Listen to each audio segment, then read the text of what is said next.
Just as you might have noted, the theme is an eclectic mixture of some rather potent words: culture, pluralism, India, society, and media. At the periphery, it might seem that the words do not really gel.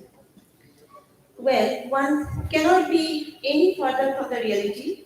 A careful glance, and it is not too difficult to spot the connection. While it is indeed tempting to go deeper, I shall stop at creating the city among you, as some of the biggest media skulls would be doing the needful. We know that culture is a collective expression of a society's idea, custom, and social behavior. However, in a country as varied as India, cultural modes change at every milestone. If there is any one thing that truly characterizes the composite Indian society, it is the cultural pluralism. It is thus the intrinsic to the collective Indian ethos. Alternatively, cultural pluralism in the Indian social context makes no sense unless we also talk about the media and its role in either promoting it or hindering it. Hopefully, now that I have cleared the deck, we can go ahead and listen to the experts throwing critical light on the theme. Beginning the August session, Dr. S.K. Nanda, IS retired, will grace the audience. Dr. Nanda is a noted administrator, writer, thinker, and humanist.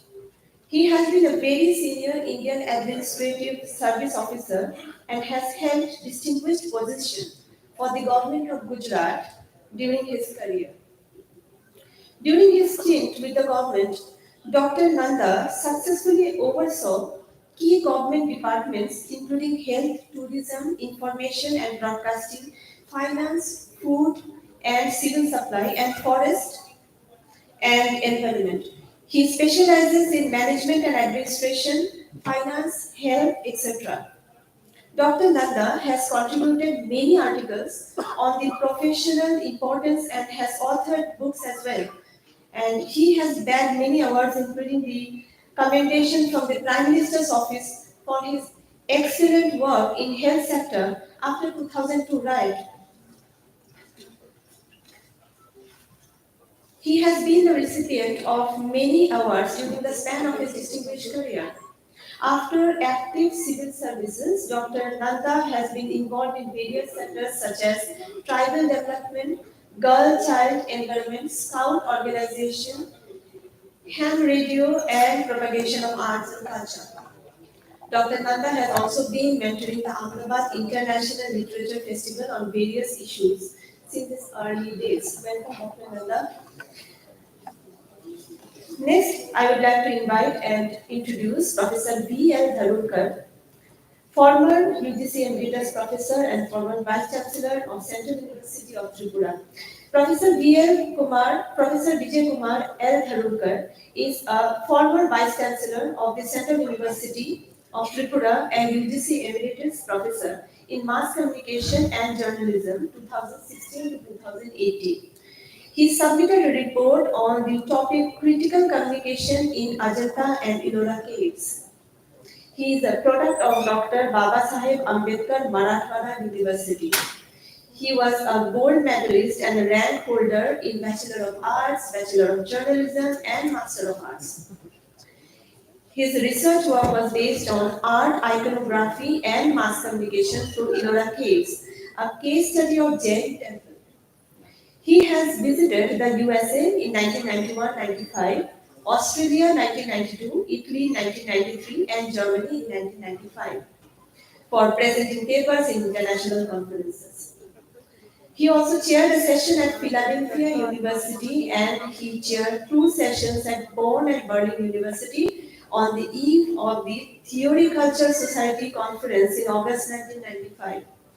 He was invited by UNESCO to present a paper on energy communication at the second International Symposium on the topic of energy saving campaigns and public acceptance in Indian mass media. He received a Young Scientist Career Award in 1994 from UGC. And he has also received a Lifetime Achievement Award in 2007 from the Bombay Union of Journalists. IBC Cambridge declared him among the 100 educationalists of the world in 2007 and 2011. He has been included in the list of 500 Harvard Social Scientists of Asia. He has also worked as a professor, director of School of Liberal Arts, and also worked as a director for the International Quality Assurance Sense of Dr. B.A.M. University. He has many publications, including book on the journalism and mass communication to his credit.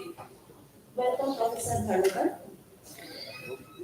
Next, I would like to introduce to you Professor Dr. B.L. Biplab Lahu Chaudhary, who is currently a professor at the Center of Journalism and Mass Communication under Vishwabharati University in West Bengal. Besides, he has worked in various administrative capacities in his long and distinguished career with two central universities and the government of West Bengal. He is a trainer in communication research, health management, and development communication.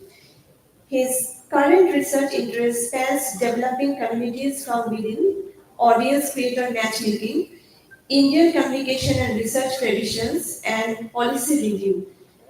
He has been to 11 countries in Asia and Europe, including a teaching stint in Corvinus University at Budapest on creative Indian and European communication and keynote assignment on several foreign universities. He is currently the chief editor of International Journal of Peace, Education and Development.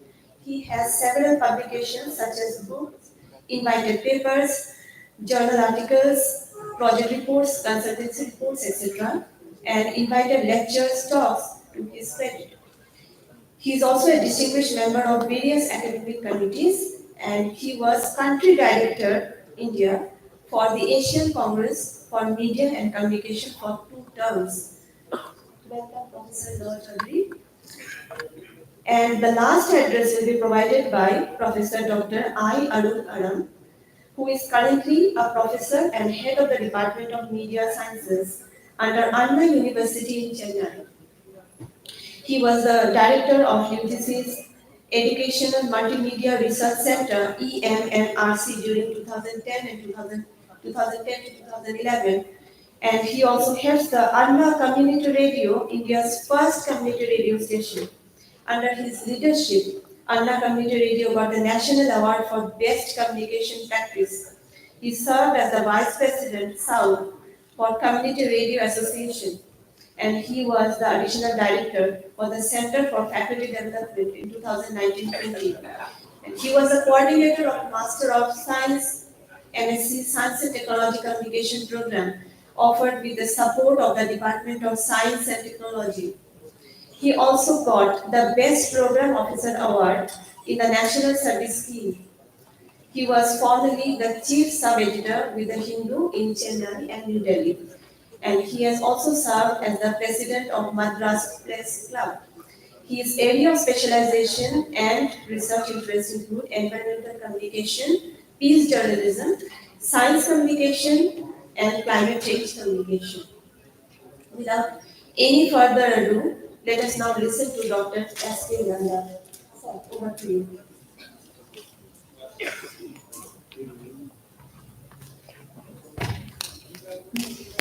Thank you, Amrita. So, after formal welcome of Amrita, there is no need of again welcoming on the dignitaries dash and of the dash. So, I have a small information to our session chair, Dr. Askananda, since we have 3 speakers, so we'll give 15 minutes each. So after that, we will go for Q&A, and after that, session chair speech. So we should 10 to 15. Okay. Yes, you are right. That is the prerogative of the session chair. And I hope all of our speakers, panel speakers from the dais will follow. And immediately, as per the schedule we have issued Immediately after the over of this session, we'll go for the next session. Thank you.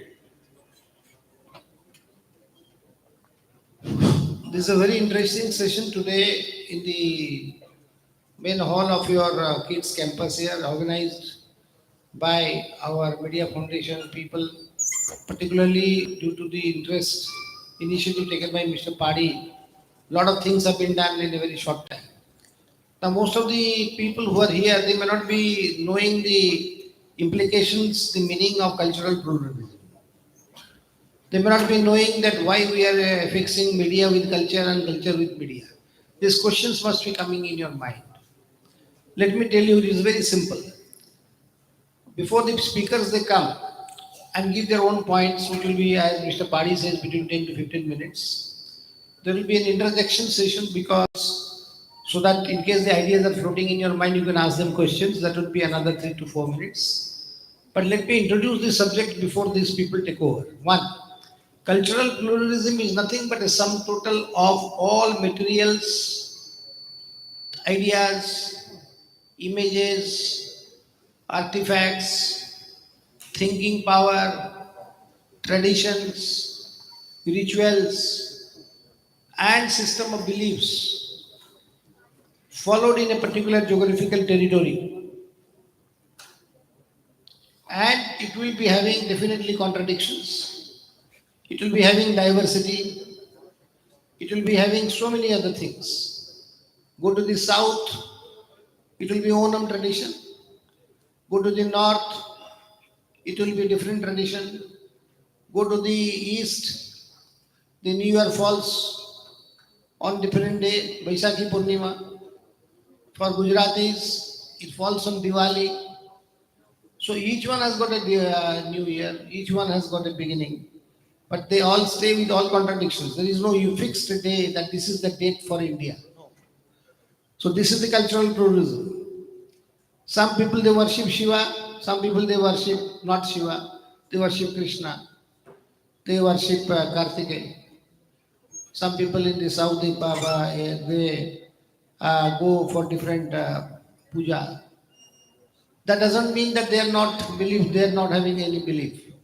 The contradictions within the contradictions. In India also there are a lot of dishes which are eaten by a lot of people. So intra-contradictions are there. So that is the beauty of the cultural pluralism.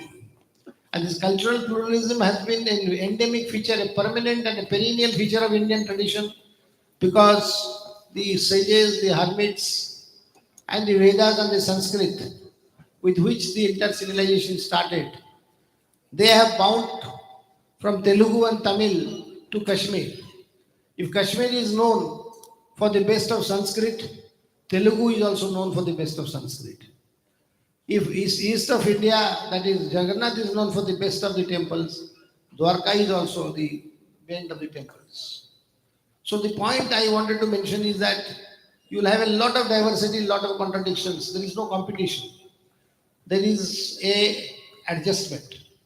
This is the beauty of India. Even if one son in the family says, I don't want to go to temple, he doesn't become a non-Hindu. No. He says, I don't want to go to temple. I want to just pray God in my house, in my court. So you will see a lot of people there doing gods just on the front of the balcony. They keep their gods. They privatize the gods in their own houses. Everyone has got private. Wherever you are staying, you'll be having some space for the gods. I'm sure. So each one is privatizing the gods. The selection of the gods, what is the menu card for the gods? You don't give all gods. You give the god which you want. So there is a diversity here. There is a pluralism here. Someone who wants to give Hanuman, he gives Hanuman. Someone wants to give Lakshmi, he wants to give Lakshmi. So that also is a freedom given to each and every one.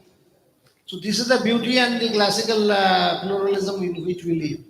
Anything which is trying to affect this pluralism is anti-Indian.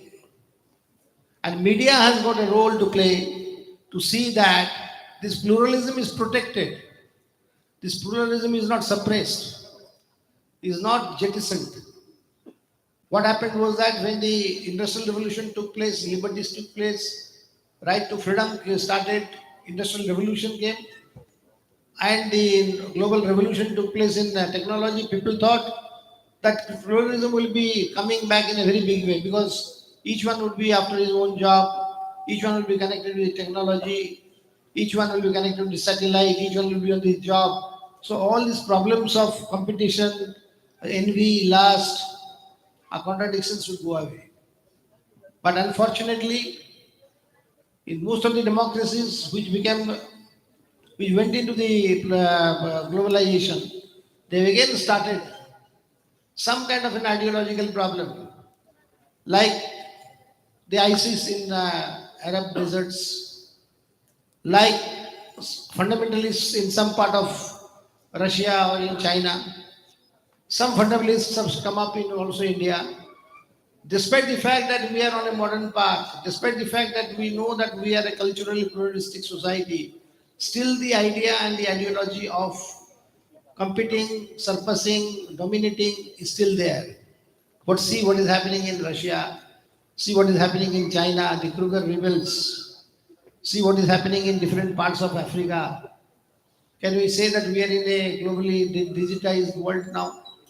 It's because of the fact that they are going away from pluralism. They're going away from tolerance. They're going away from adjustments. And that is the greatest feature of Indians, that we have always taken care of a street dog by giving milk to the mother at the beach, who has given birth to the litters, to the small puppies. So community gives the milk and the food to the bitch in the village, that female dog. That is the kind of tradition we have. But we are going away. And the media has got this culture is our pluralism. And media has got a very big role in upholding that. We cannot publish the photographs of Adivasis who are naked women in the foreign journals to show, to say that we are poor and hungry. Because most of the people in Andaman Nicobar also don't wear. It's a part of their life. That cannot be portrayed as the best photograph of the year. But journalism is doing it. Culture is deprived of. And the pluralism is being betrayed. So that is what exactly I wanted to mention. So we would, as Mr. Pani has said, we'll start with each speaker, 10 to 15 minutes. You can intervene for 2 minutes and it should go on, and at the end we will sum it up. Thank you. Can we start, Chaudhary Sahab, with you?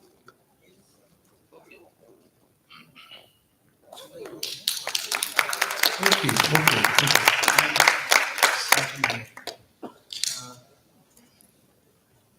After Nanda ji बोलना बहुत ही मुश्किल है, इसलिए मैं बोलूंगा नहीं.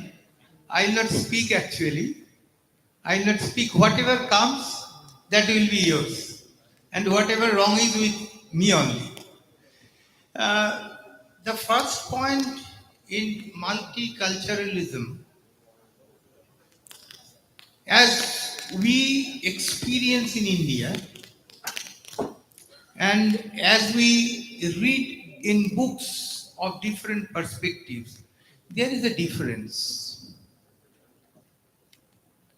There is a difference. In 2011-12, with National Center for Communal Harmony, Government of India, I had done a small project. Which identity we don? हम कौन सा आइडेंटिटी को पहन लेते हैं कौन सा टाइम में? I give you a small quiz. My surname is Loho Chaudhuri. Can you tell me which identities of mine are there? It's part of my culture. Can you tell me? I tell you, my ancestors were from Leh in Kashmir, and then we migrated to Trishal village in Uttarakhand. From there, the Parashars went to 5 different streams. One stream went to Bengal in a place called Louhojong. It's a river port on River Padma. And so, to have these two places, now there is an echo of Shama Charan Dubey, 1955. Shamacharan Dubey wrote, we Indians have two identities. One identity is village, which gives the villagers, despite having different identities, a commonness for which they fight. Much of the fight today we show as communal or sectarian or casteist are actually these village identity based fights at the lowest level, at the grassroots level. But our media misconstrues it because our training in media and our training in sociology, our training in political economy, all almost have not tried to understand it from the reality of the country. So what I found, we took, myself and one of my students, we took that identity tags of different people. But we found there are at least 10 identity tags we don at different situations. At different situations. Whether we are Hindu, Parsi, Buddhist, Jain, Muslim, Christian, anything. When I go to Europe for taking classes, I am a Hindu. My Muslim friend is also a Hindu. My Tamilian friend is also a Hindu. I am a Bengali, I am also a Hindu. To them, I am a Hindu. And it is very important for media to understand this nitty-gritty. But how it can? Because India's education has been in reductionist approach from the British period. And willy-nilly, knowing or unknowingly, we are accustomed to it. So when we start looking into people, we start looking from a divisive angle, reductionist approach, because it's not our fault. We have to change it. In the new education policy, the word, that's why the word holistic is very important. But the problem is, in the local, the common framework of the education in every subject is failing to catch it mostly. Because our experts are mostly Western oriented. It's not West's fault, but it's the fault of West toxication. West toxication, it's not my term. This term is of a JNU professor. Professor Gupta, he told many years back. And he was a communist. So the point is, multiculturalism of India does not mean that we are divided. So we can make umpteen number of states, umpteen number of regions, umpteen number of autonomous councils. Rather than that, India's multiculturalism goes with India's ethics, which Amartya Sen talks about in Argumentative Indian. That how we agree to disagree, and at the same time we have bitarko, protarko, but we don't have any so-called mayhem in the name of we will not listen to anyone. We have to listen to, and that is our culture, and that is the strength of India's multiculturalism, multiple identity. As Professor Nanda has already told, Dr. Nanda has already told about what is culture. I am not going, and I fully agree to him. I fully agree to him. The way he described.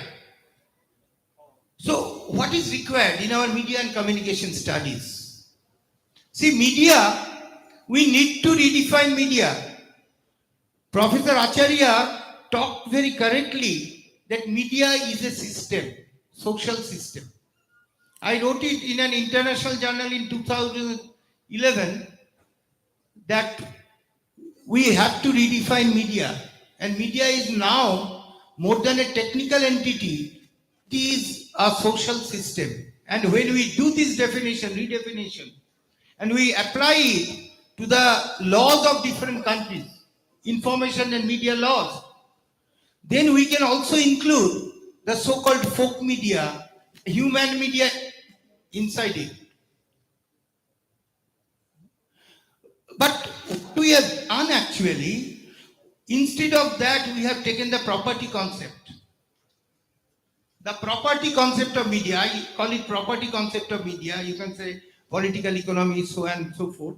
Because essentially that is a property concept.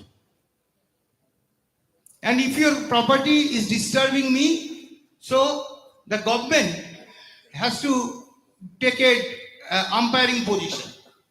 Now this umpire can be influenced. Why I am telling all these things in this session? Because this multiculturalism, the plurality, and the media, these three are not separate actually. The media is part of culture. I'm not only talking about popular culture. I'm not talking about the culture of, say, being immersed in mobile phones for 20 hours in a day. No, I'm not talking about that. I'm talking about media has been part of our culture, propagator of our culture, and continuator of our culture, and modifier of our culture for so long. From the days of only oral media to the, and even before that, if you look into Bhimbetka, and afterward, if you look into, Sir is here.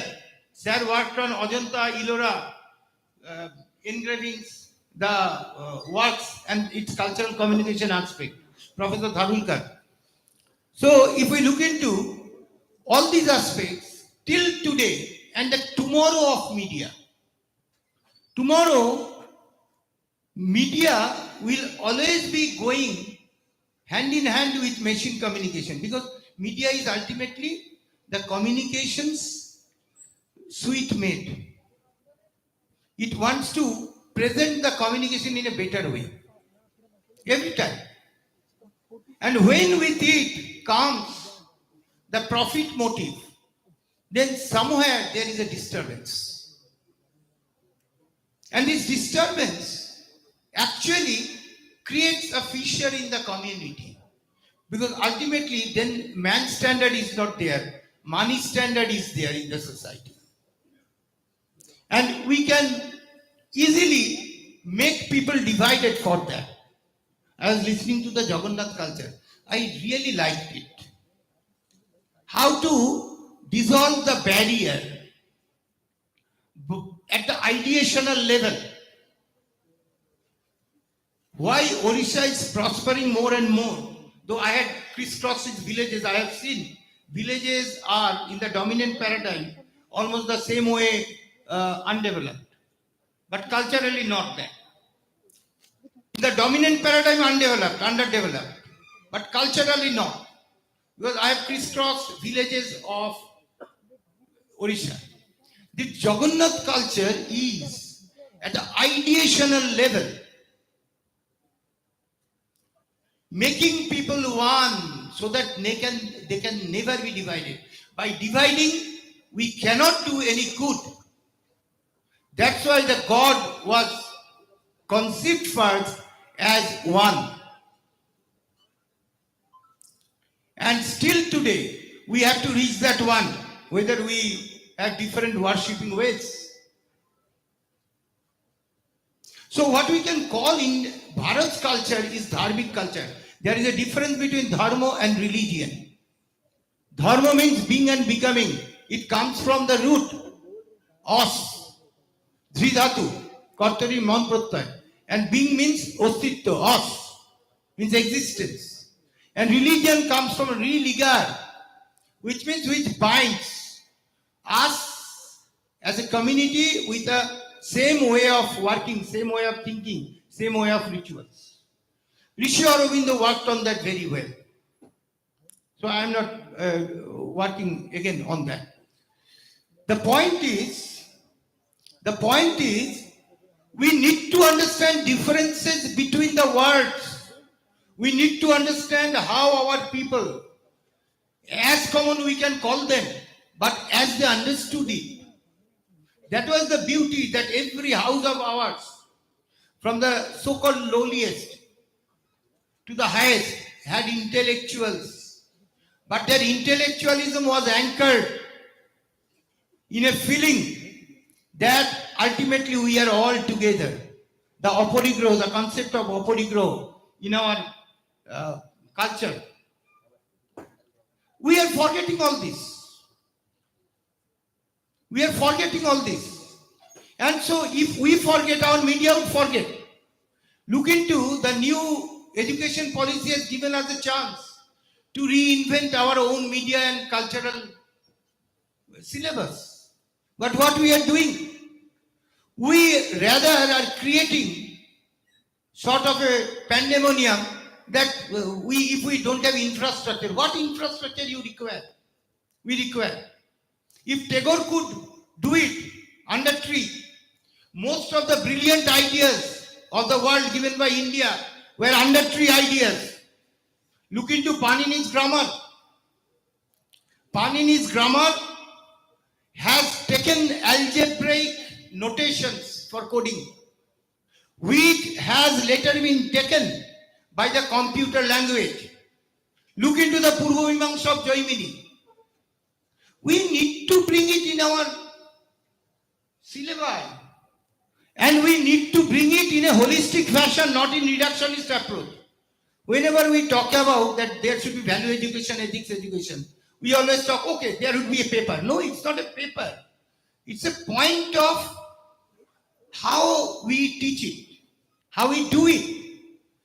But there are problems because most of the people working on this, they don't think in this line due to our training in other line.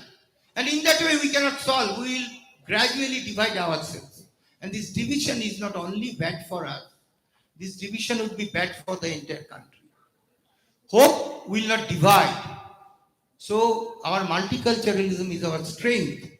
And our media must be looking into multiculturalism from a holistic aspect, not from reductionist approach. And seeing that I am an activist means I have to be against this community or that community. No, not at all. It's very important we conceive at this juncture, because then only this millennium would be our millennium. Our millennium means it would be of a relatively peaceful millennium for the world. But for that, we have to be the first change. Only then the entire thing can change. Thank you all. Just to add to what questions. See, media has become a career. Media has become a profession. Now media has got two sides. One is factual, one is value-based. If you want to go by values, my own thinking, my own temperament, I'll post dahi as a concoction of milk. As a degeneration of milk, I can put dahi as a subject. But if I want to show that probiotics is needed for human being, show dahi, then it is called a constructive valuation. Okay.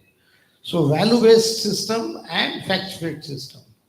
There's a conflict between the two, and it is ruled by now ideological groups who are the Maliks. And they are the people who dominate the value-based groups. And the degeneration of the media has become so bad that they have started destroying certain cultures, destroying certain relationships. Their role is to reconstruct, their role is to revive, and their role is to show the facts in the true light. As regards the culture, Mr. Chaudhary said, see our beautiful culture. Durga on tiger, Shivji on snake, Ganesh on rats and Kartik on more. It shows what? It gives a message to the gods. See, ethics was there. What is ethics? Conserve the species of human beings. Not only you should also conserve this species. Without that, the whole world is incomplete. If you give belpati, if you give tulsi patta, if you give the dhub ghas to Ganesh, make the whole world green.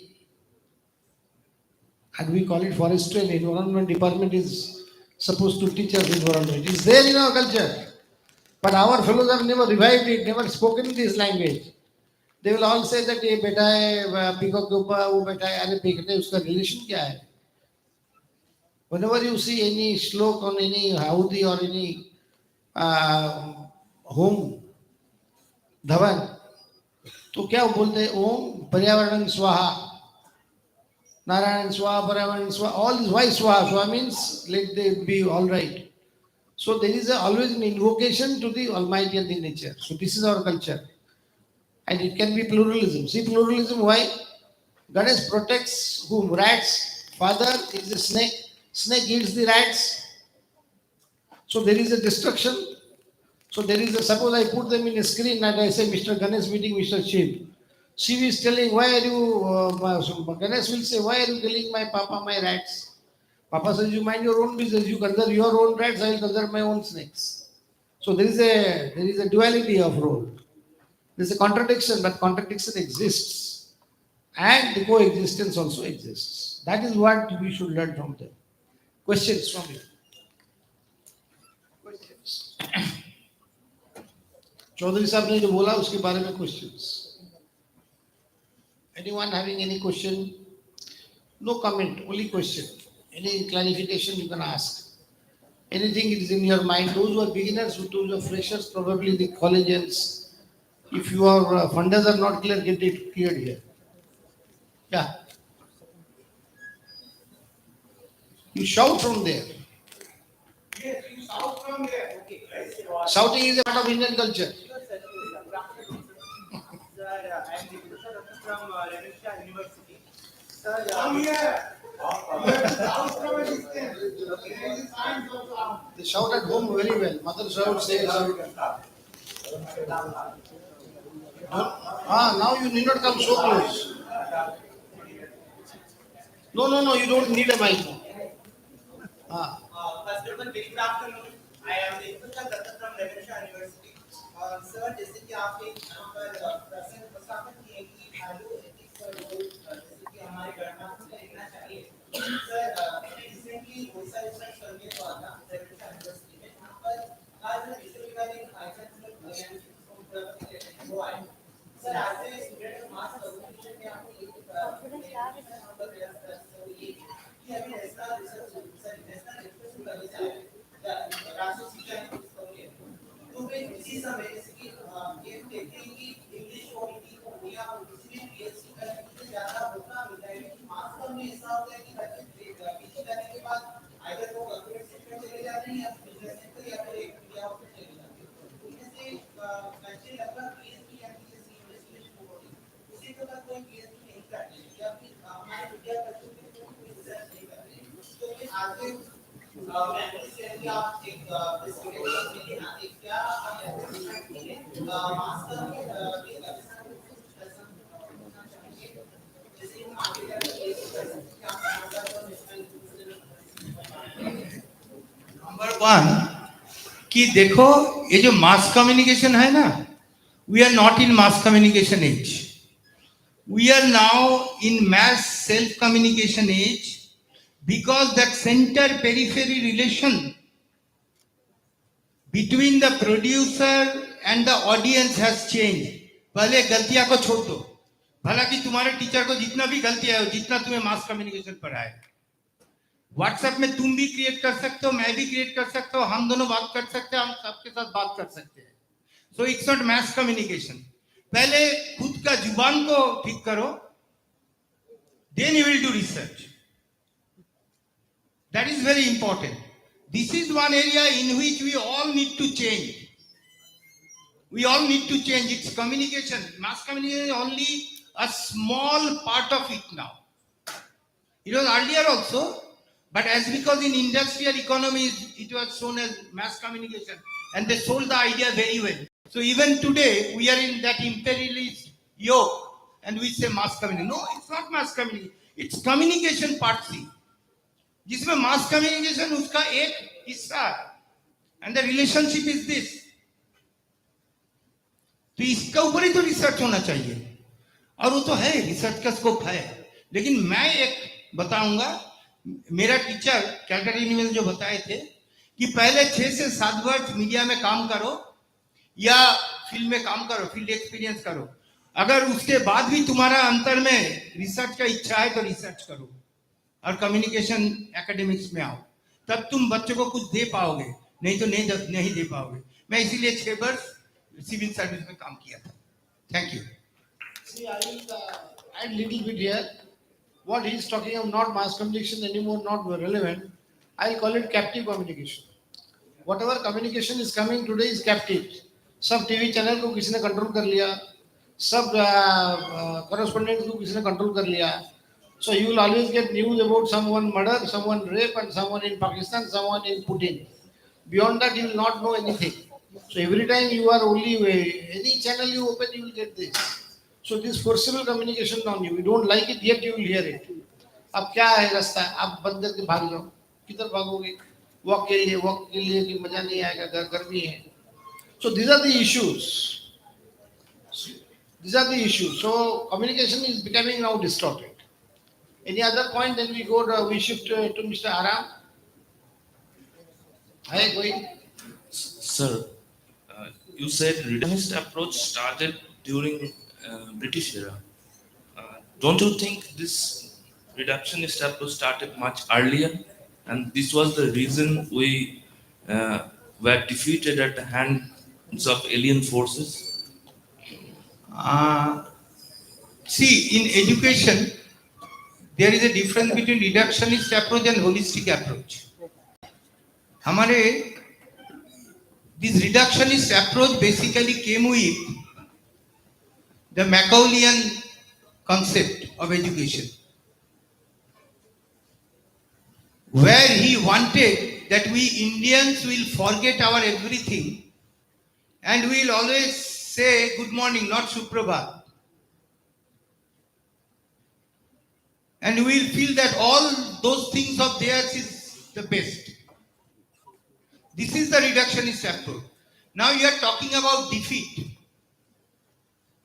See, if there are two parties, one will be defeated, another will be getting. So defeat is not always defeatist. Mentality becomes defeatist. We were not defeated. The proof is till 1800 AD, the world's greatest economic historians say India was world's topmost GDP country. And in Bengal, now we in Bengal are in very bad shape. We were providing more than 45% of entire GDP of India. So we were not defeated. We were not defeated, and people came here because we are attractive. We attracted. And despite 200 years of onslaught, we again talk about it, means we have high hope. But for that, we have to go from reductionist approach to holistic approach. आधा सोच के decide मत करो खुद का जीवन में भी. Thank you. See, I would like all of youngsters to see any news channel of Singapore or what do you call the Al Jazeera or German DW as to how Ukrainian citizens, including mothers, including wives, including daughters, are rebuilding the nation after Russian bombing within 4 days.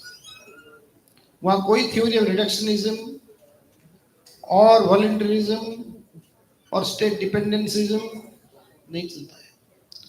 I really salute those people. A lady left her husband and children and joined the army to see that not an inch of land should go to Russians. Such are great countries. They are the biggest supplier of wheat in the whole world. They are the biggest supplier also of the chips in the world next to Taiwan. And what Mr. Chaudhary said, that why Macaulay wanted to do, Macaulay was flabbergasted at the fact that the Indian Sanskrit scholars are so big that if they start doing it, they will become the world's biggest power, because they had science in that, their religion in that, they had everything in that. Everything was scientific in Sanskrit. And everything was language was quoted in Sanskrit. So they said that if at all we want to bring them down, start with zero and bring them down to macular system where they will say A means what, B means what, they will forget the entire first stream of life. That is exactly what they did. Of course, we have gained in the process, we have got into services because of English also. Let me say that we are beneficiary. It's not that I will be ungrateful to what I have got. But if you ask me the theory, they did it because of envy, jealousy, competition. It is all colonial power. See, remember the Western powers, like unlike Indians, they think 30 years in advance. And I have got not concrete proofs. COVID was conspired 5 years before. Vaccine was invented 3 years before. What you saw on the television was nothing but today. That is exactly what I'm trying to say. We Indians, we believe, देखा सपना देखा क्या देखा सपना देखे जो बोला कि सपना देखा मीन उसका कुछ रीजन होगा वो तुमको बताता है सपना देखा वो नहीं सोचते क्यों क्यों मेरे को बोला सपना देखा तुम जाकर बोलोगे सपना देखा सपना is an instrument of making and of colonizing your mind.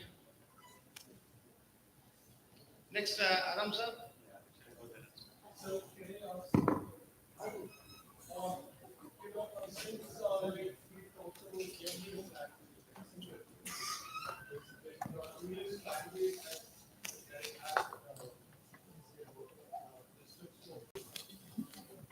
we will definitely working together.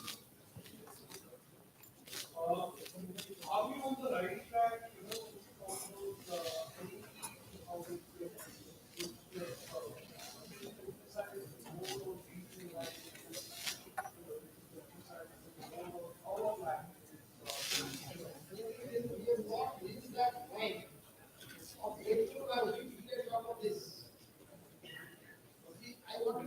Russians, France, they don't follow English.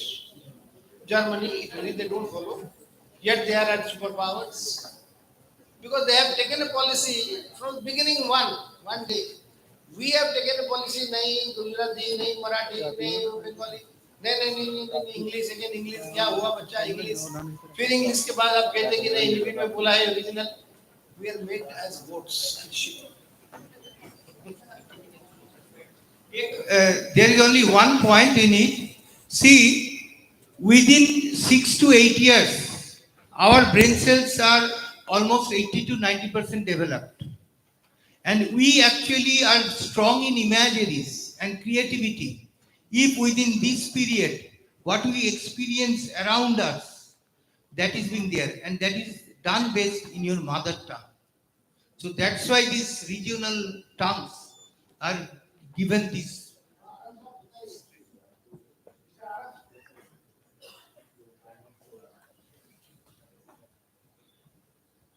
Good afternoon, the chairperson Nandaki, distinguished panelists, and eminent audience. And when you talk about unity, when you talk about cultural diversity, that means we essentially talk about acceptance of diversity.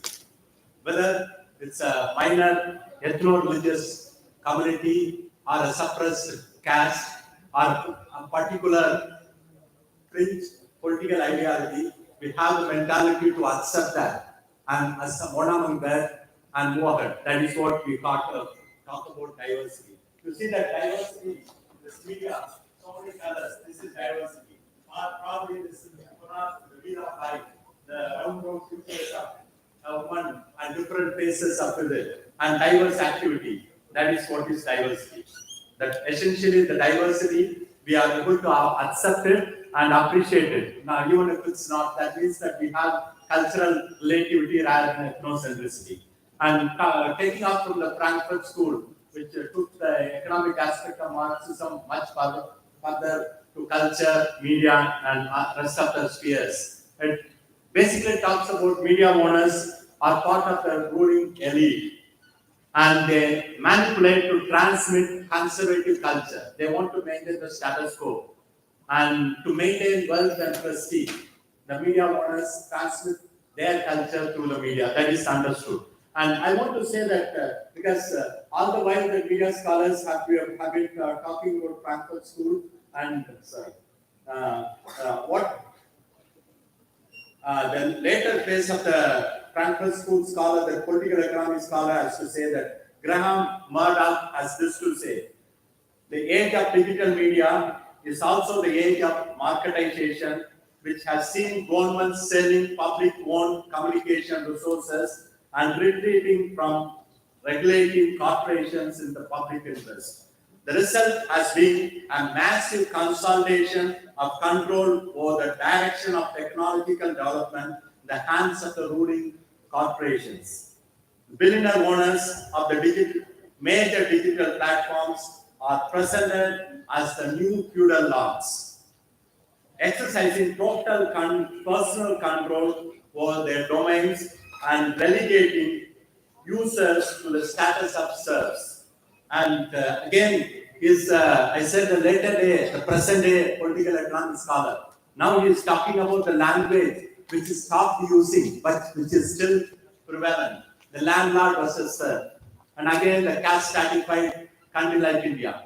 We are celebrating diversity, celebrating pluralism.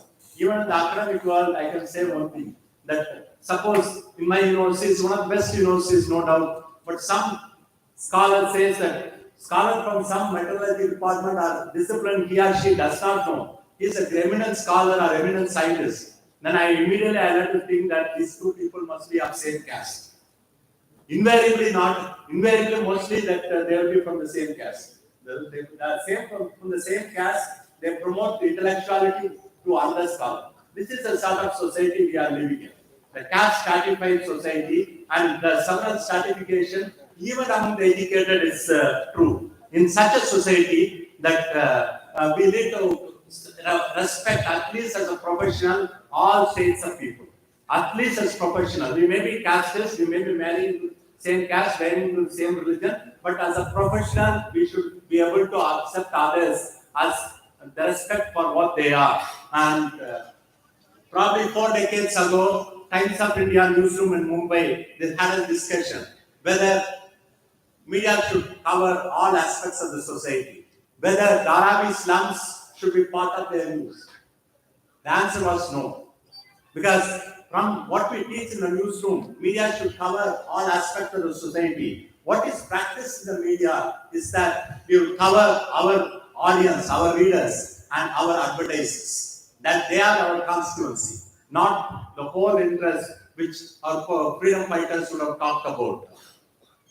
And the same internationally, the trend has been advocated and promoted by Rupert Murdoch, who bought many of the media, including Fox Television. And he is today compared with William Hayes, who is in the turn of the 20th century and who is associated with a yellow journalism. Because in the when people are going to war for colonization, and all sort of sensational news was published. But we are in the postmodernist era, we are reviving that in some sort of news thing. And normatively, how the media should be. And I will talk how, in terms of media freedom, and also in terms of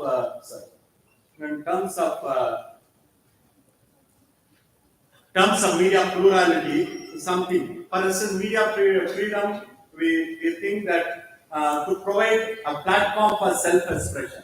Sometimes when we talk about media freedom, we may not even talk about accountability. But as part of media pluralism, reflecting the plurality of voices without misrepresentation. And as part of media freedom, to provide citizens access to information, but as part of the media pluralism, by various available sources, presenting a wide variety of viewpoints. And not just issue has two sides, it has multiple sides. And to foster public debate and deliberation between all groups in the society, not just selective groups. And when in the present day era, that when the social media emerged and we don't even have gatekeepers. One of the best things about the social media is that it can allow the people whose voices were not hitherto heard to put their views into social media and make them heard. So we talk about agenda setting to social media. There is even reverse agenda setting. Media has to take what they are so far relegated certain viewpoints. But also comes with it the fake news, with Google, which once considered as we are media, we are not independent platform, we are not taking sides, but when people take sides and fake news comes, they also take notice of it. And alternate news get dominant in media. Sometimes the alternate news which are not appreciated by the dominant people is also relegated as fake news. In fact, sometimes what goes viral is because of the lack of understanding of the people or lack of very cranky brains. For instance, there can be a honor killing, but people make video photograph, may put it as that religious conversion, some girl has been killed, that sort of thing also there. And the recent thing that there is a Shankar Shankar is he was a popular YouTuber and about talking about the governments, even the ruling party, opposition party, through some intelligence source he gets the news he was giving it. And recent thing he had said something about the Supreme Court. It's the Supreme Court, not so necessarily Supreme Court. The courts are riddled with corruption. Judges are riddled with corruption. Then the Madurai bench of the High Court ordered arrest of him. Rightly and quickly, the Supreme Court said that the arrest should not have been made. It's a wrong thing. And one of the famous lawyers and who has very good credibility, he has this to say about that arrest. It is wrong, it is counterproductive, it is in violation of principles of natural justice. This is what Prashant Bhushan has to say. People are entitled to do what Shankar did. Everyone knows that there is considerable corruption in judiciary. Saying something like this, in my view, does not amount to contempt of the court because the Madurai bench of the Madras High Court said that it's contempt of the court and ordered arrest. The judge who has some interest in the matter in dealing with it, when he ought not to have dealt with it, he should have refused. The order does not read well or augur well for the judiciary. Such sharp things he has said it, a famous lawyer who has much credibility. And in fact, in the 75 years of independence we are celebrating, but we should all agree, if we are put to ourselves, that space for dissent is shrinking. That's very unfortunate. Whether academics have the courage to take it up. And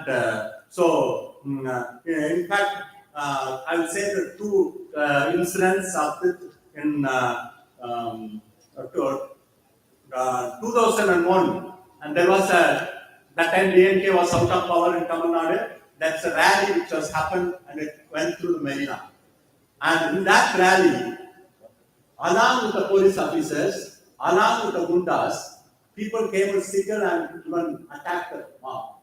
Journalists were attacked, women journalists were molested, and as part of the union activism, I was the vice president of the Madras Union of Journalists, and 8 of us went to court. It's a former Home Minister Chidambaram took up the case without any money, and finally, I was also in the last day of the hearing when Mr. Chidambaram represented, and case was kept on delaying. He came in the first court. He said, "This is a serious case involving journalists. The freedom of press is at stake.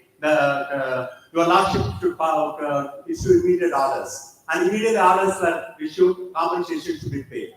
But did the government give compensation?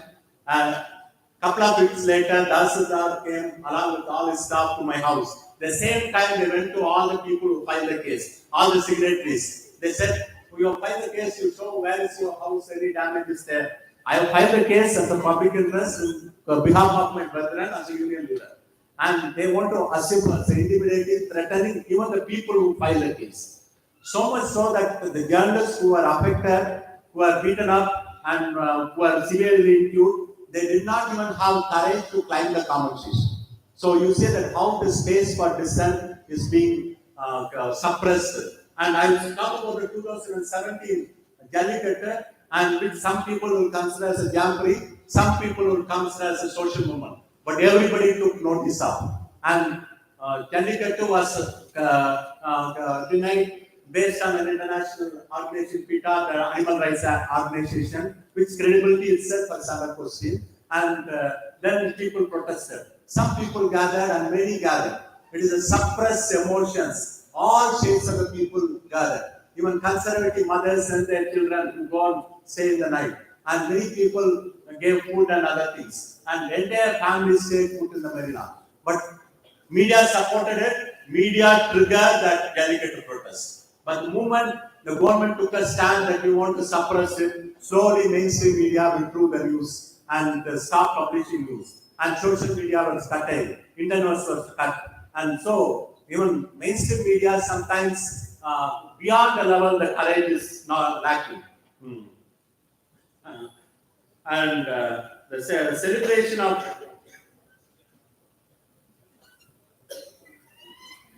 so Jawaharlal Nehru, our first Prime Minister, has this to say: Indianness is a matter of feeling, a dream, a vision, and an emotion. We have come together as a same country, the feeling of dream, a vision, and an emotion. And it's a very complex. Even talking about the history is very complex. This is I have a strong connection with Orissa. My father was a linguistic anthropologist. He wrote a dictionary for the Kuri language. See, coming and sitting and staying alone in the mountains under a hut without no doors or no walls, and he used to write a dictionary of the Kuri language. That is a language which belongs to our family of Tamil family of language. And whether it's controversial or not, what his feeling is that over a period of time, the Oriya people have lost their Dravidian language, but the people who have moved up the hills still retain the Dravidian language. And so there is a unity in diversity. Instead of saying that who is great, who is the, we should be able to appreciate the others. Cultural pluralism as part of our national identity is in tandem with the notion of inclusive growth. We should not exclude any group, we should be able to include others. Instead of talking the language, every day we talk the language, we carefully do a thematic analysis, us versus them. We are them, we like to relegate, we like to sterilize somebody is taking a protest against because cancer is spreading, we suppress them by shooting, this sort of thing. To suggest that the Indianness, irrespective of their historical, geographical, and cultural moorings, must adopt one culture threatens our spirit of coexistence. It's not unity in uniformity, but unity in diversity. And in fact, we have a peace challenge approach. If you take that instead of elitism, covering only the elite, we should cover the people-oriented stories. Instead of difference-oriented stories, we should cover areas of agreement. And instead of dichotomizing good and bad, that is a Victorian approach. There is no different shades of good, different shades of bad. It's only that extreme thing, not a continuum. Avoid labels of good guys and bad guys. Instead of partition coverage, that non-partition coverage should be there. And one thing to conclude, pluralism is the most widely accepted interpretation of a democratic society, providing equal opportunity for development to people at individual and collective levels. Individual and collective levels, there should be scope for development.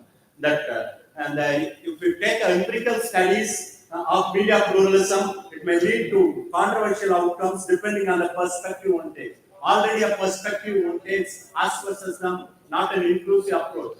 The premise itself is wrong, research will take a wrong stand. To become a state, people need to have a common political legal system. A nation calls for a shared value system, not necessarily of one language, one culture, or one religion. Media should serve the nation building process, transcending the narrow boundaries. What Rabindranath Tagore says that we should go beyond the national narrow boundaries. That's why the country will have a bright future. The last I would like to say is that if really the media pluralism has to be there, that the society is fragmented on different lines. That fragmentation and the profile of the newsroom should also reflect the different shades of the society. Only then the media pluralism will be there. I'll say a simple instance of, I was in Australia, that Sydney Morning Herald, they consciously recruit even aborigines because they want the aboriginal viewpoint also to get reflected in the media. Thank you.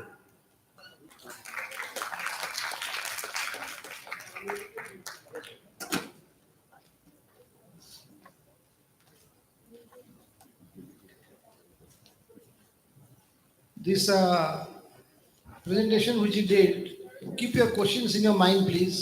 Thank If you, you want the Nandani. other speaker to take up so that we can have it together. In Banaras, there is a Kashi and Tamil Sangamam going on, and here in Bhubaneswar, we have a very nice sangam of ideas of media pluralism and cultural synthesis. Let me start with a Sanskrit sloka. Asatoma Sattvam, Tamasoma Jyotirgamam, Mrityurma Amritangam. This is a sloka from Brihadaranyaka Upanishad. What does it mean? It has a revelation. It has a final truth. It presents in a very interesting manner. इस श्लोक में कहा गया है कि मैं जो अज्ञान के ऊपर ज्ञान का विजय प्रस्थापित करना चाहता हूँ, मैं अंधेरा से निकलकर प्रकाश में विवेक पर्व में जाना चाहता हूँ, और आखिर में कहा है मैं मृत्यु के ऊपर अजिंक्य बनने के लिए, विश्व विजय होने के लिए मैं जो है अमृत का स्वीकार करता हूँ। ये भारत में ज्ञान को अमृत के समान उपमा दी गई।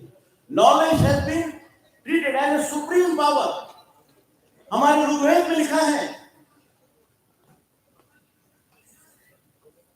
उसमें लिखा है प्रजापताय स्वाहा, प्रजापताय इदं नमो, अग्नेय स्वाहा, अग्नेय इदं नमो, इंद्राय स्वाहा, इंद्राय इदं नमो, सूर्याय स्वाहा, सूर्याय इदं नमो। मैं सूर्य को समर्पित करता हूं, मैं अग्नि को समर्पित करता हूं, प्रजापति को समर्पित करता हूं, मैं स्वयं से समाज के लिए समर्पित होता हूं। That is the true revelation of society and pluralism. When I studied agenda at Ellora Chaos, my thesis is a total revelation of ideas of philosophy, architecture, sociology, anthropology. The beginning of my thesis is like this. The various knowledge that sprouts up and reveals truly the social, milieu and cultural ethos of the life of the bygone days. हम जब यदि अजंता एलोरा की गुफाएं को तलाशते हैं, इनका समझते हैं, तो उसमें जो है एक अंतिम ज्ञान का सत्य प्रतीत होता है। वो ज्ञान है जीवन का पूर्णत्व। जैसे कि कहा जाता है भारत में 64 कलाएं मानते हैं, उसमें कलाओं के उद्देश्य क्या है? ज्ञान, सौंदर्य और विवेक।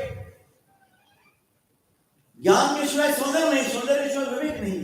ये तीनों एक दूसरे से मिलते हैं, और that is the very essence of our art. The whole Indian art, maybe Hindu art, Buddhist art, Jain art, lead to the process of Indianism. भारतीयकरण की प्रक्रिया उसमें आती है। गांधी जी के विचारों का निचोड़ क्या है, दीनदयाल जी के विचारों का निचोड़ क्या है, पंडित राम मनोहर लोहिया जी के विचारों का निचोड़ क्या है। आज हम राइट लेफ्ट में जुड़े हैं, उसमें हम डिवाइड होते हैं। इन्हीं का इंटीग्रेटेड ह्यूमैनिज्म, मनुष्य का संपूर्ण विकास, यही कहता है हमारा ईशावासी उपनिषद, मनुष्य का पूर्ण विकास। जब गांधी जी अफ्रीका में थे तो उन्होंने पूछा मुझे पढ़ने के लिए चाहिए, उन्हें थोरो का और उपनिषद किताब दिया गया, और पढ़कर उन्होंने ईशावासी उपनिषद सत्याग्रह की कल्पना का विकास किया। तो यह प्रतीत होता है, what is very important is that is the Satyagraha, that is the truth. Truth is very important. Gita में लिखा है नैनम छिदन्ति शस्त्राणि नैनम देहति पावका। Body is perishable, but the soul is immortal. That is the essence. कर्मण्येवाधिकारस्ते मा फलेषु कदाचन। उसमें हम जो है विनाश, दुर्गुणों का विनाश करना चाहते हैं, सद्गुणों को प्रस्थापित करना चाहते हैं। यही मीडिया का रोल है। Media has to purify the society. हम कहते हैं to inform, to educate, to entertain, to advertise, but today is a market driven media. There should be idea driven media, knowledge driven media. ज्ञान के आधारित संस्कृति है हमारी। केवल बाजार पे चलित माध्यमों की आवश्यकता नहीं है, हमें आवश्यकता है मूल्यवर्धित माध्यमों की। ऐसे मूल्यवर्धित माध्यम हमारे समाज को, हमारे देश को आगे ले जाते हैं। बाबा साहब अम्बेडकर जी ने जब कॉन्स्टिट्यूशन आर्टिकल 91 में फ्रीडम ऑफ एक्सप्रेशन दिया है, उसमें केवल समाचार पत्र का स्वातंत्र्य नहीं, आजादी नहीं, समूचे आशय अभिव्यक्ति की आजादी है। बाबा साहब कहते थे कि मीडिया क्या है। उन्होंने अपने मराठी पत्र मूकनायक बहिष्कृत भारत में लिखा है, संचार के माध्यम केवल विज्ञापन के साधन नहीं है, वे आज के लोगों को मूर्ख बनाने के लिए साधन नहीं है। बराबर 100 साल पहले जब मूकनायक का पहला अंक निकला था 31 जनवरी 1920, बराबर है शेखर, राइट? तो उसमें उन्होंने लिखा था आजवर आमच्यावर झालेल्या आणि पुढे होणाऱ्या दलितांच्यावरील अत्याचारांना मुखर करण्यासाठी हे पत्र काढलेले आहे. This is a newspaper which I opened to make a night of the Mukhi people. Those who are deaf and dumb, उनके लिए मैं voice देना चाहता हूँ. तो उनका जो समाचार पत्र है बहिष्कृत भारत, उसमें लिखते हैं उजाडले पण स्वातंत्र्य कुठे, कुणासाठी स्वातंत्र्य, कुणाच्या अंगणामध्ये स्वातंत्र्य, कुणाच्या अंगणामध्ये चालणे. That means freedom for whom? तो मतलब ये होता है कि हमारी आजादी इस मनुष्य के आखिरी के मनुष्य तक होनी चाहिए. इसीलिए दीनदयाल उपाध्याय ने जब उन्होंने कालीकत के अधिवेशन में भाषण किया था, उन्होंने कहा था राजा हो या राव हो, रंग हो अमीर हो या गरीब हो, सब व्यक्ति तक आजादी का प्रकाश पहुंचना चाहिए. विकास के फल वहां तक जाने चाहिए. प्राचुर्य, चातुर्य और माधुर्य. What is the essence of Gita? That is प्राचुर्य, चातुर्य and माधुर्य. इसके विकास के मधुर फल सामान्य मनुष्य तक पहुंचना, यह हमारा सपना है. यह सपना साकार करने के लिए हमारी 3 स्टेट काम कर रहे हैं, एग्जीक्यूटिव काम कर रहे हैं, जुडिशरी काम कर रहे हैं, लेजिस्लेचर काम कर रहे हैं, मीडिया 4th स्टेट है, वो भी काम कर रहा है, उसका भी काम करना होगा. और 5th स्टेट हम कहते हैं कि broadcasting the 5th state, social media the 6th state. लेकिन ये सभी स्टेट का कर्तव्य क्या है? Greatest to achieve greatest happiness in greatest number, that the true welfare state. कल्याणकारी राज्य का आदर्श क्या है? अंतिम लक्ष्य क्या है? अधिकाधिक लोगों का अधिकाधिक कल्याण करना.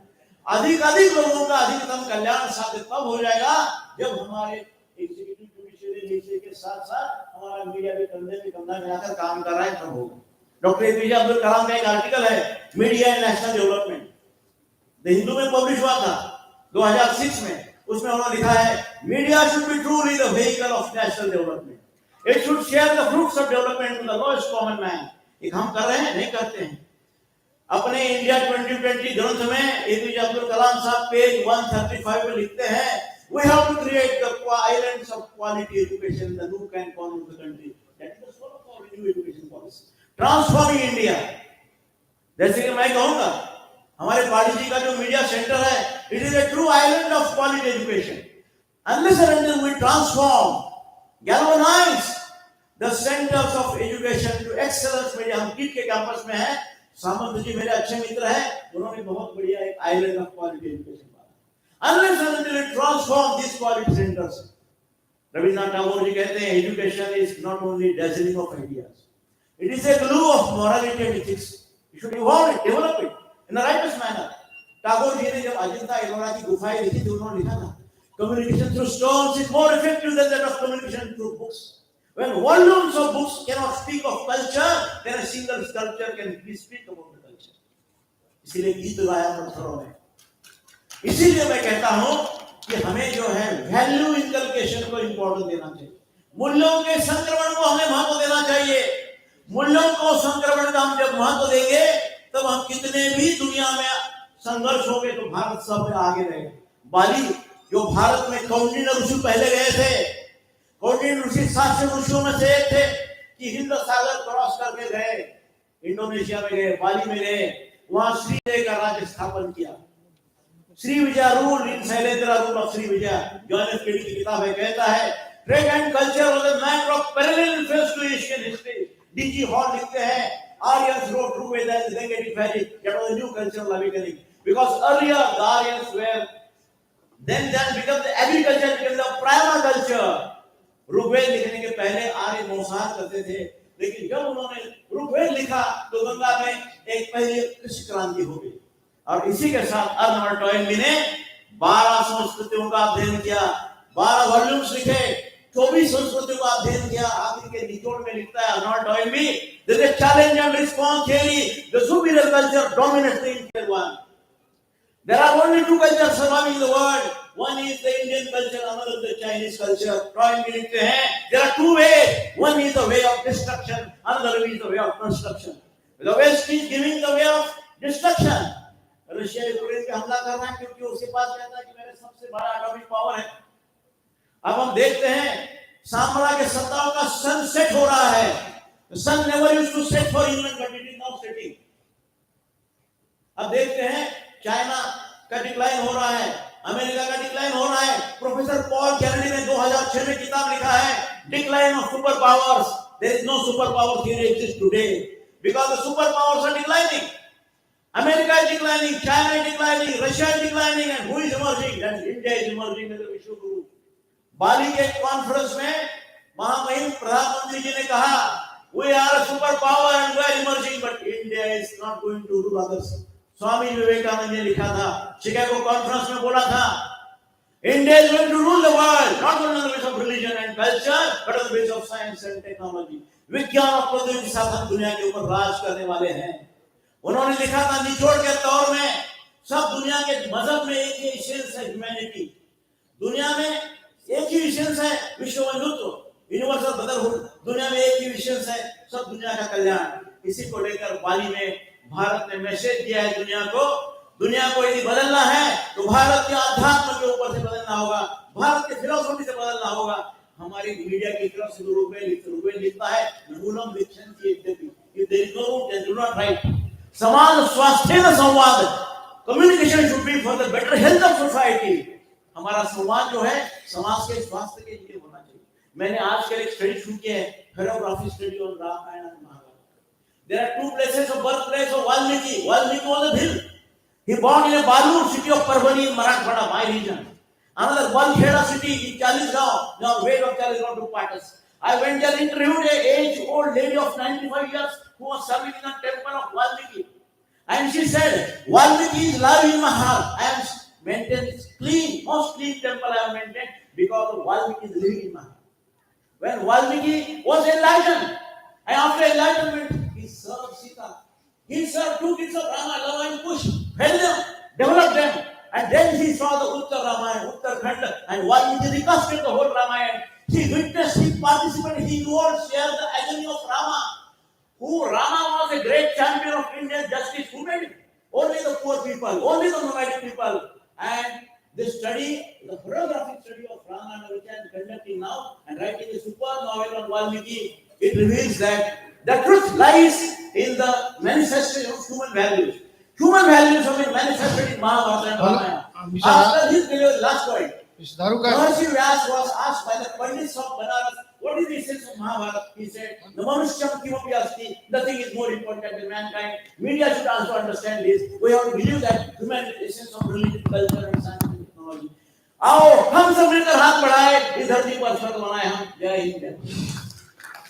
any questions? Because we have got, we have to wind up by next 10 minutes. Questions, 2-3 questions you may ask both for our Aramji and also for Darukar.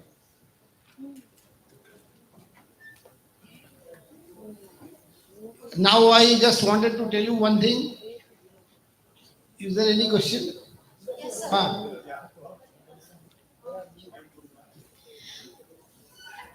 Good afternoon, everyone present here. I'm Vaishnavi Pandey. I'm from Kalinga School of Mass Communication. I'm first semester student. So my question is to Professor Chaudhary, how can media address the issues and how can media address the issues and questions of culture mainstreaming at a time when state tries to promote a singular and majorization culture in the name of culture unification?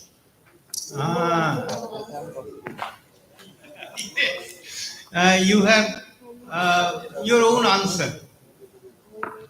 You have your own answer, but in your own answer, you have asked another question. The question is your own perception of majoritarianism. Please look into it. You will get your answer whether you are right or wrong. Thank you.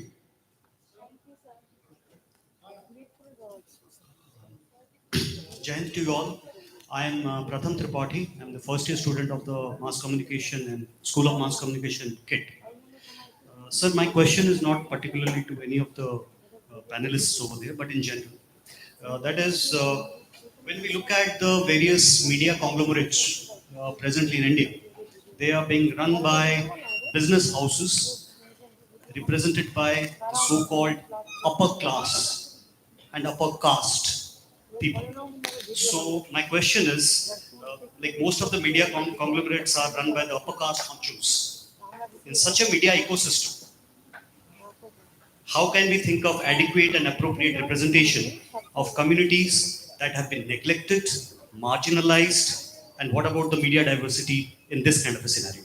Thank you, sir. It's a very, very difficult thing you are asking because because you know the Baniyas and the Jains. I should not mention it, but since you mentioned who is upper class, the Baniyas and the Jains are basically the owners of all the corporates, whether it's meat trade, meat export, beef export, or the news export. That is media.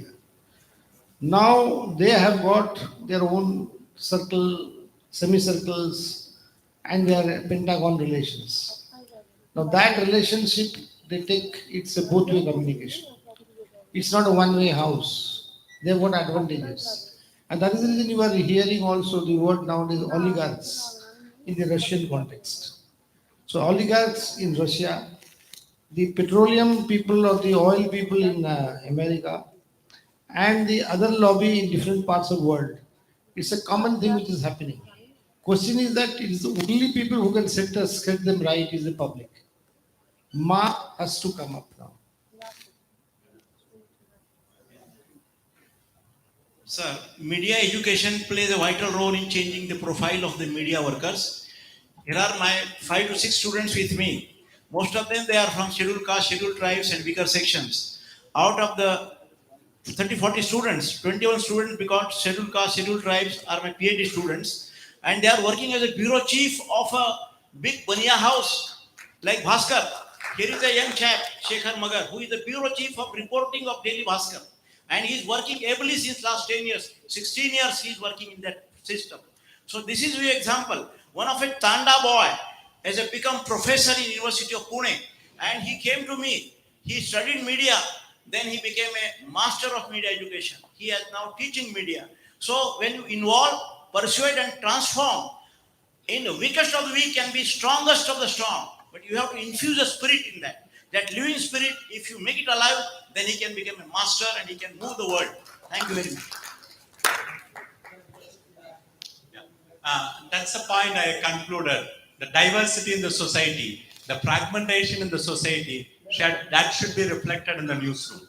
But one point I want to add is that when people from the suppressed groups come up, sometimes they assimilate with the mainstream. They lose their identity. They should be able to assert their identity. That is one thing. And another thing, I go to the fundamental of the Indian society, that most societies to become a from the developing society or underdeveloped society to the developed society, they have left the feudal values. Still, we have not left our feudal value of caste system. For instance, in the British society, something similar to caste system. You have the name of David Cobbler, David Baker, David Cook. One must be cook, one must be cobbler, the traditional occupation. But after the industrialization, they have left that. Today, India is a world power, definitely is a soft power in the world because our population is great, more than 1.3. On the other hand, vast majority of the people, vast majority of the rural population, we still keep in feudal subjugation. That should change. And what efforts we are taking to do that? At one point of time, people marrying into the same caste should change. Because in the case, caste-based occupation have been lost. And when different castes are occupying all sort of occupation, why we cling on to a oppressive backward system? That should change. Otherwise, if we not change, even if it doesn't change, when they come to the public life, they should keep back their feudal values, their negative ideas, their sectarian ideas, and able to relate with others with cultural relativism. Thank you. Thank you. He has taken, I am just one take on that. इसको अलग से देखिए, मैं हिंदी में बोल रहा हूँ क्योंकि अंग्रेजी से हिंदी और बांग्ला में आने का टाइम हो गया, उड़िया में भी तमिल में भी आने का, तो मैं बंगाली होके भी बोल रहा हूँ, वही मैं जानता हूँ.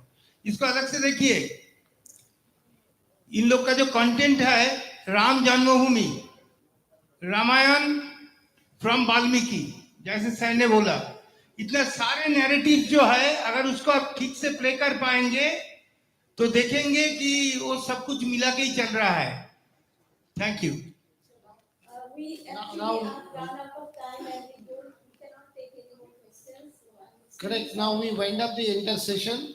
My only small point to all of you is that please read a book recently published by Rajiv Malhotra called The Snakes in the Ganges.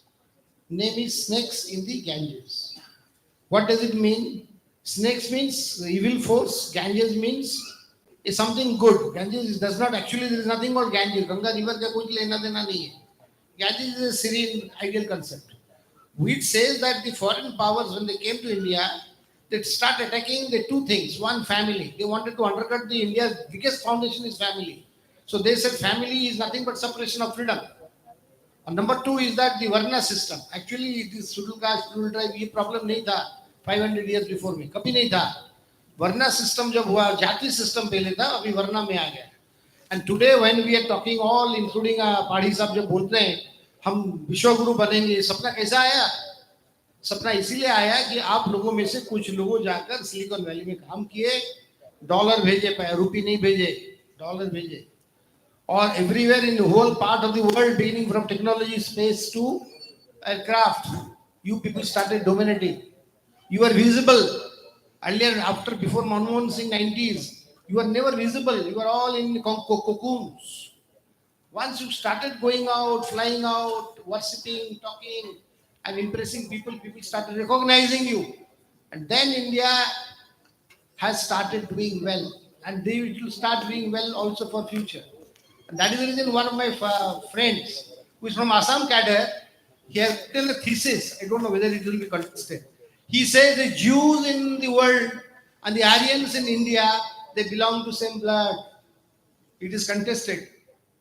Jews. But he says that because Indians stayed together, they could not develop because each started fighting.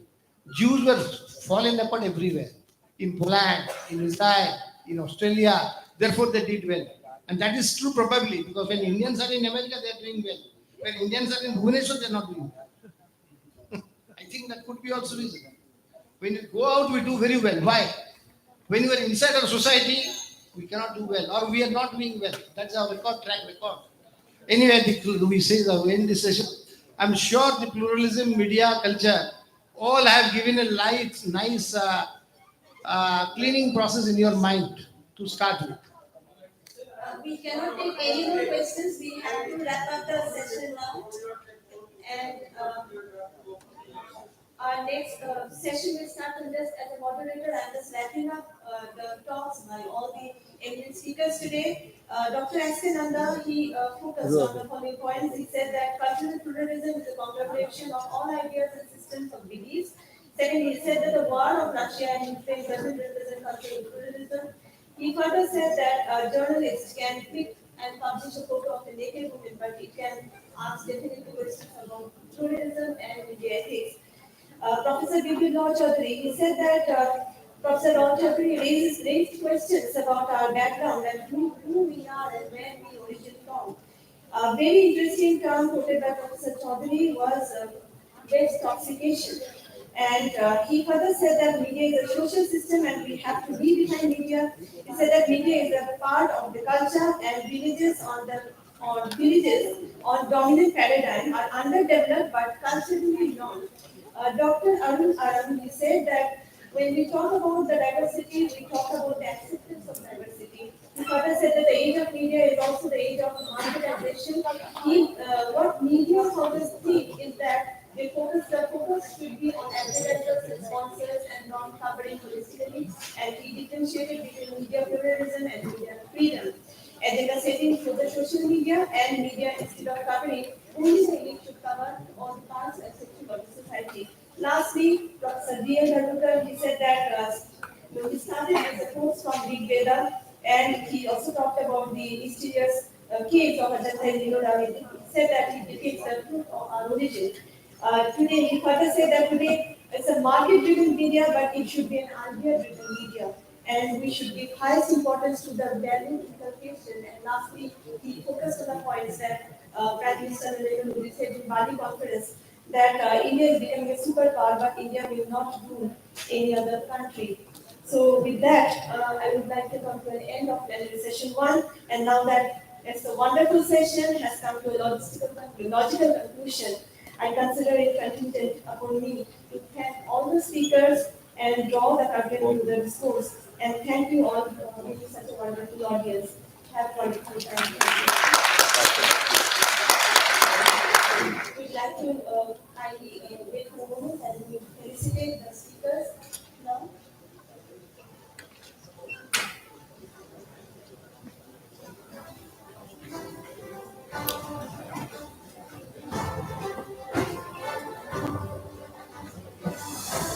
Felicitate Dr. S.K. Nanda with her highest.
Friends, within 2 minutes, we will go for the second plenary session.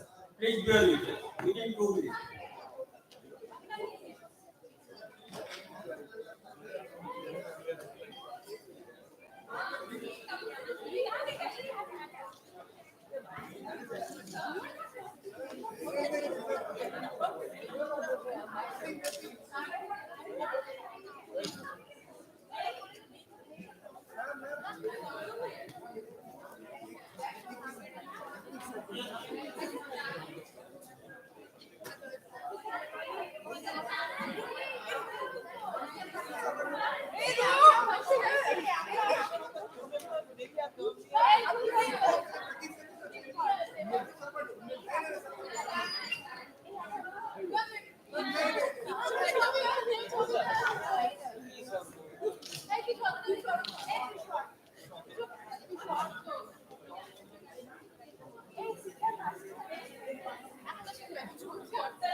Good evening, everyone. I would like to call upon eminent speakers. Hello, madam. of plenary Please take your seat. We will go for the second plenary session. Please cooperate. Please take your seat. Good evening, everyone. We would like to start plenary session 2, and I would like to call upon the eminent speakers on the dais, please. Professor B.L. Halukar,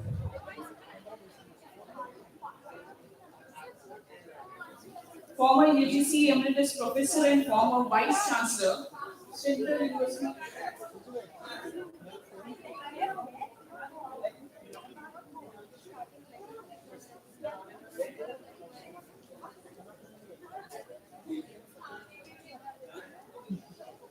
Dr. Sunil Mehru, Joint Director CEC New Delhi, Dr.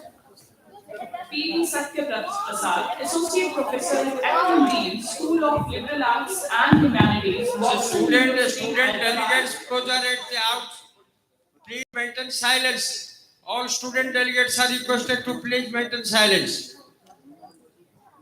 Dr. Richa Sharma, Deputy Director, Indian Council of Social Science Research, ICSSR, New Delhi. Mr. Sudhir Ranjan Mishra, Head of Corporate Affairs at Paradeep Phosphates Limited.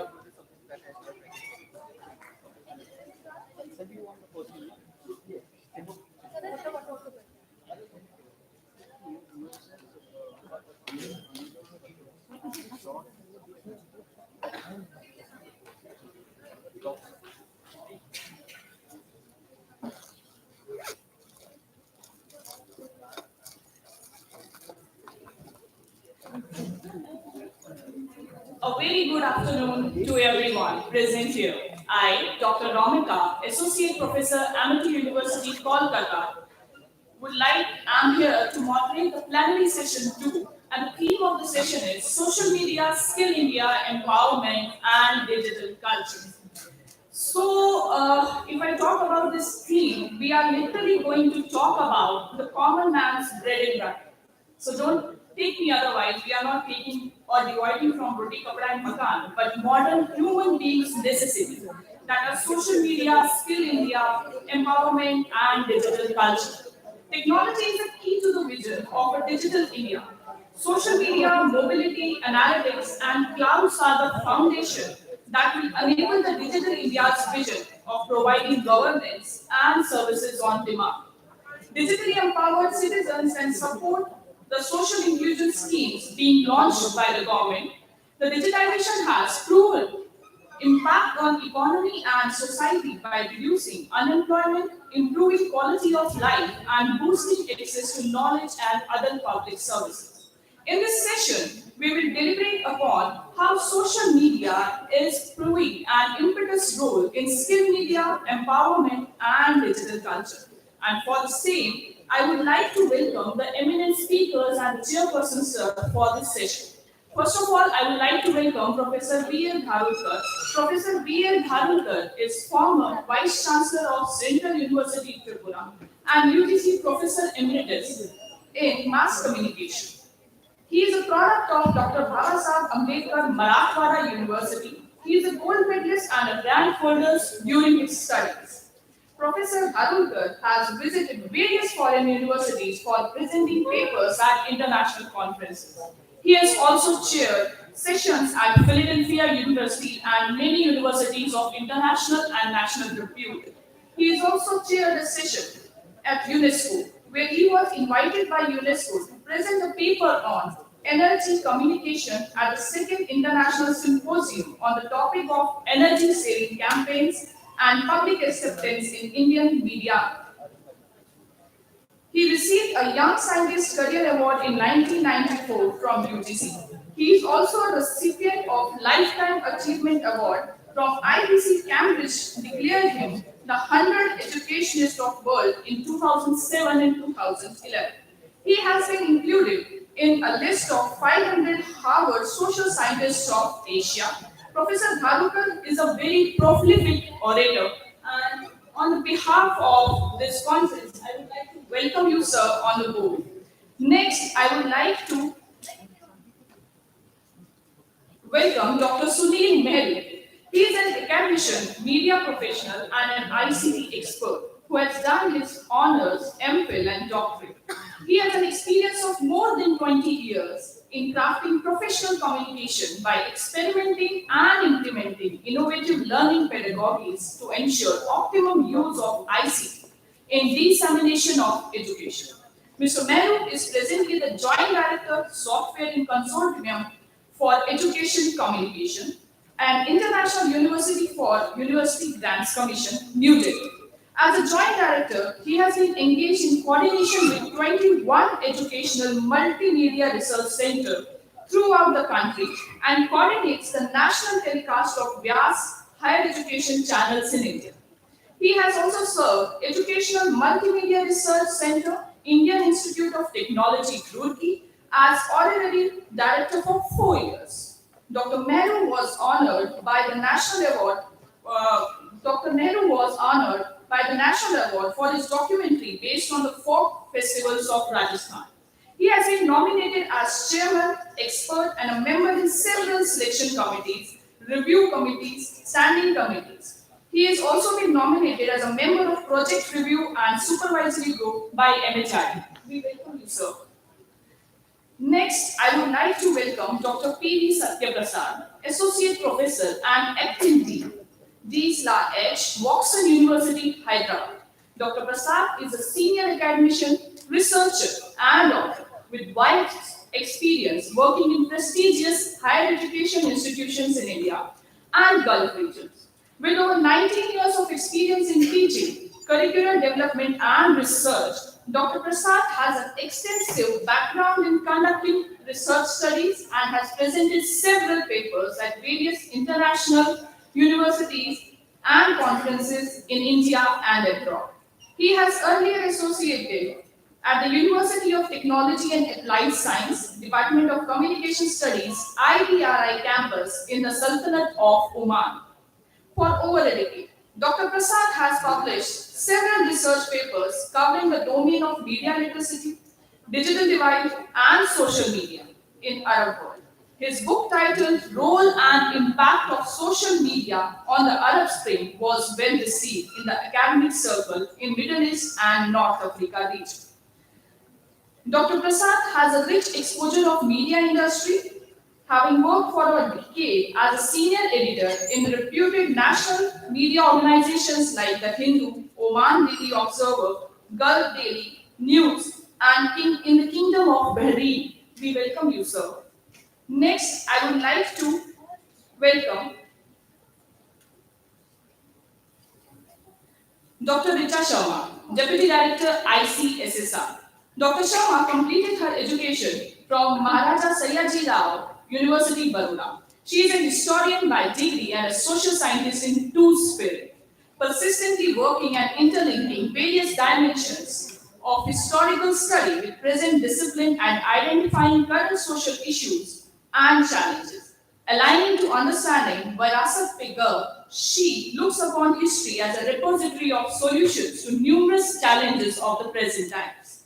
She has 16 years of experience in teaching and research and at present working as a Deputy Director ICSSR, Ministry of Education, New Delhi. As a Deputy Director, she looks after 24 research institutes and 6 regional centers of ICSSR. She is extensively involved in policy making of research, answering parliamentary questions related to her segment, legal matters, and RTI. More importantly, she provides her services to ICSR to work on thrust areas of research of national importance. While working as an associate professor of history GNLU from 2016, she has many achievements in her place. She cleared her rigorous selection process and also is a foreign visiting professor in University of Osaka. We welcome you, ma'am. And lastly, but not least, I would like to invite Mr. Sudhir Ranjan Mishra, Head of Corporate Affairs at PPL. Mr. Sudhir Ranjan Mishra is working as a Head of Corporate Affairs at Paradeep Phosphate Limited. Mr. Mishra has 2 decades of experience in advertising, branding, and marketing communication. Started his career as a content manager in Microsoft Edit company at Hyderabad and managing the content of 35 plus websites. Later, he moved to Sobhagya Advertising and Alaknanda Advertising.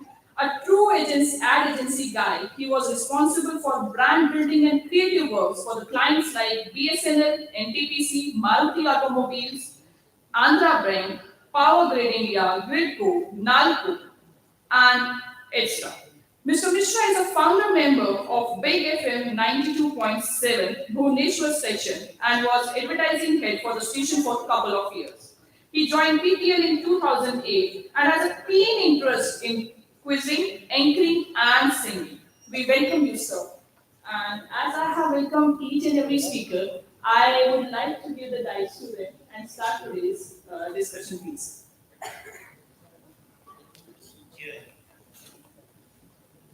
As we have very short time, we will allot only 10 minutes for each panelist. And in 2 lines, I will introduce the subject. Digital revolution has knocked the doors of India. We are living in the third wave, and Digital India's initiative has evolved Skill India, Startup India. India is emerged at number 2 in the startups in the world, and it is providing huge amount of employment to the youngsters and very ambitious programs of Prime Minister Narendra Modi are empowering the rural poor, urban youth, and also very ambitious schemes of doubling the income of farmers, providing employment, and also changing the education and training programs. So, with this introduction, digitalization is benefiting direct bank transfer (DBT) and also social development schemes, farmers welfare schemes, and many more schemes have been implemented through the digitalization. So this is a very, very important arena in the development communication, sustainable development commission. In 1987 in the world, when Brundtland Commission was appointed by UNESCO, then the sustainable development report came and the word sustainable development became a vibrant mantra all over the world. India also in the 12th plan was inclusive development and Many more ideas were brought in, and Niti Aayog, 500 ideal schemes, is implanting these schemes in a very systematic manner. With this introduction, we begin our discussion, and I hand over this for the comparer, anchor, moderator.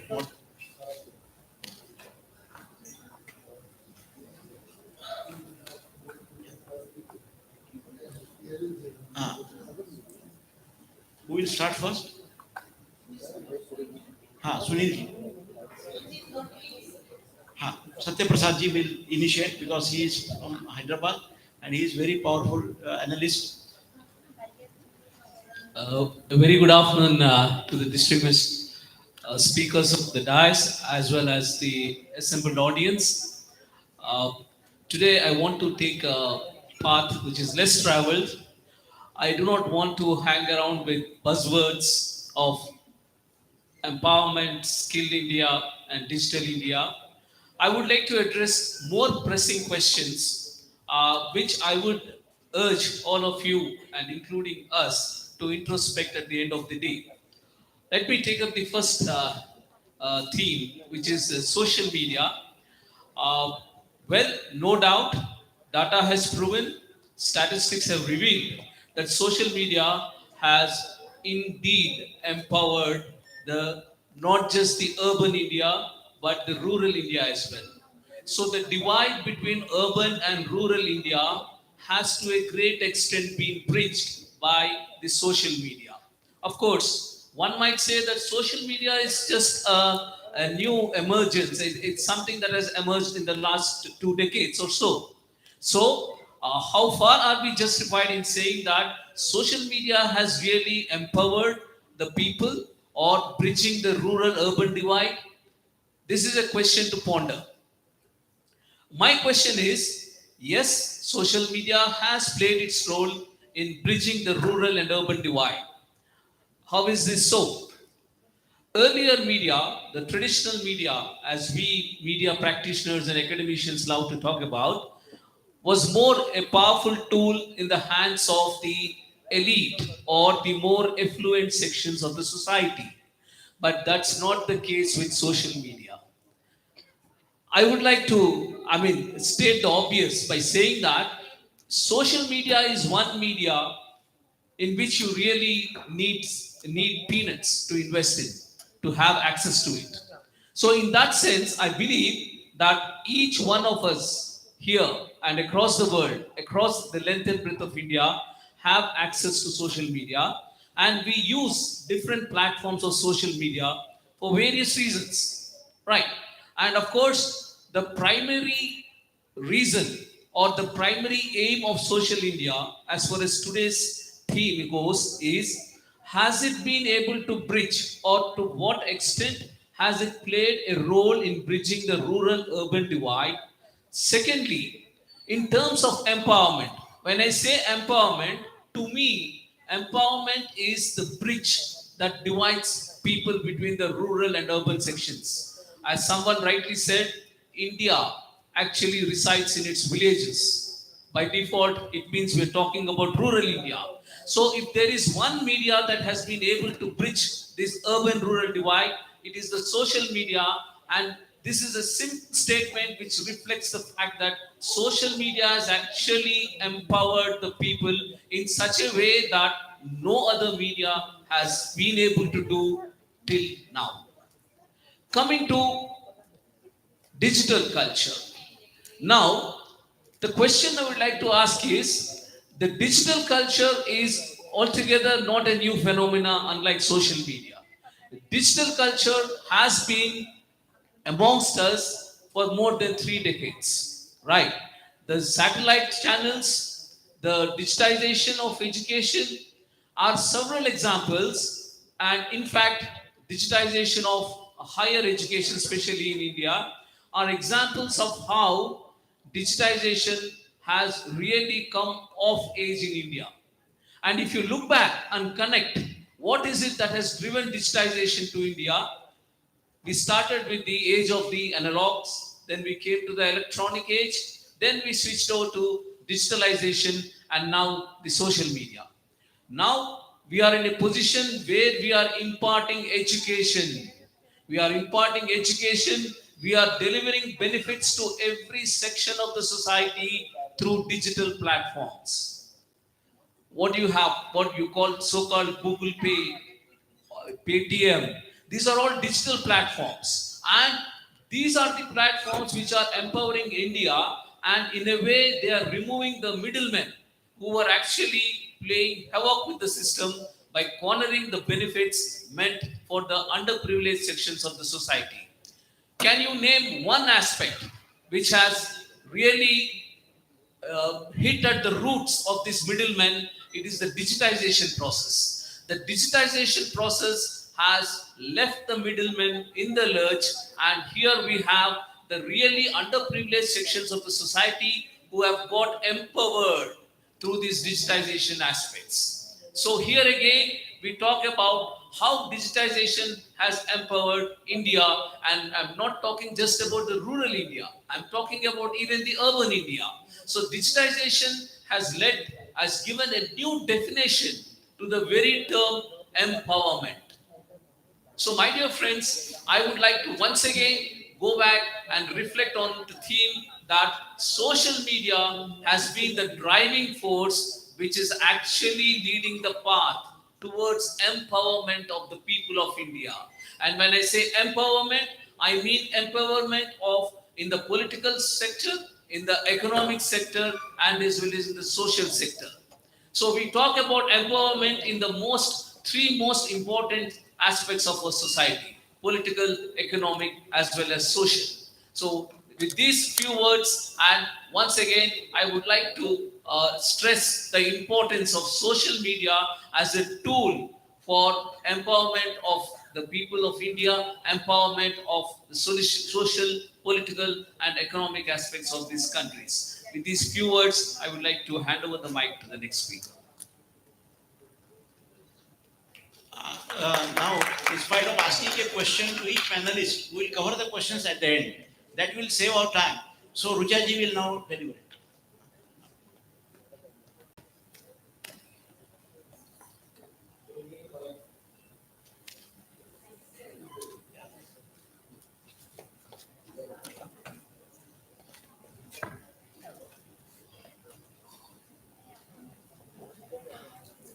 Namaskar, very good evening to all.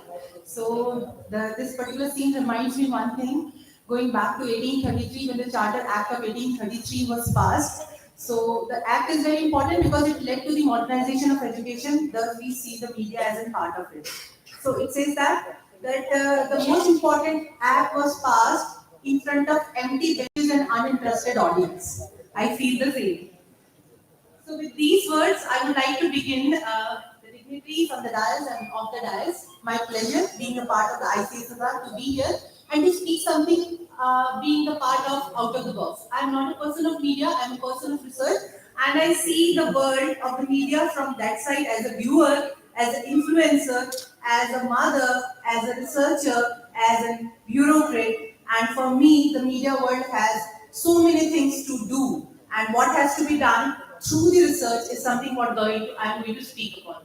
The one very important aspect what I would like to say, thanks to Professor Padhi for having me here, because the point he has, just 10 days back I have been told that I have to speak on social media, skill in India and digital culture. Three things together, and I was like, how I can do it, because it's a very short time to do any research. So this entire speech, what I am going to speak today, is based on the pilot study of a model being sample created of 30 students, the youngsters, and some questions and some ready reference available with me for of 20 articles. So based on this, I tried my hands to have a pilot study, but definitely if you like it, I give this back to the media industry that you do this research on the applied themes and come back to us.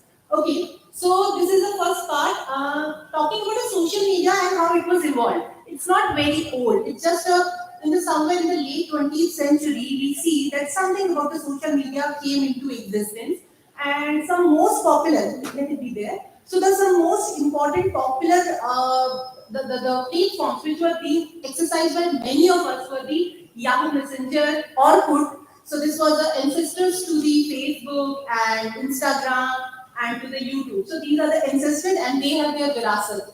So let's have a virasat of pig girl. So these are there, existed prior to what the new generation is facing. YouTube and Twitter need not any explanation, but because they are the capturing the mindsets and the visual and an understanding of entire youth at this point of time. I'm really worried because we're talking about Azadi Ka Amrit Mahotsav, Amrit Kal, and in that the functional level, it is a youth who have to take place. But where India's youth is going, we'll see in the next certain type of skills. It begins from the pre-production, then the production, and then the post-production. So we see that when it comes to the role of education and the training program, there has to be allied with not only the standard education program at graduation, post-graduation, and level, but we also require a very good training and advanced training program to meet up the demands based on the interest of the various stakeholders, whether they are in the pre-production, production, post-production area. Other words, it can be very well easily understand as a content development part. First, everyone has an idea and that idea is being executed in a form of content development. Then we see the presentation of the content and it comes in the form of video and a recording, and those recordings are basically uploaded and broadcasted.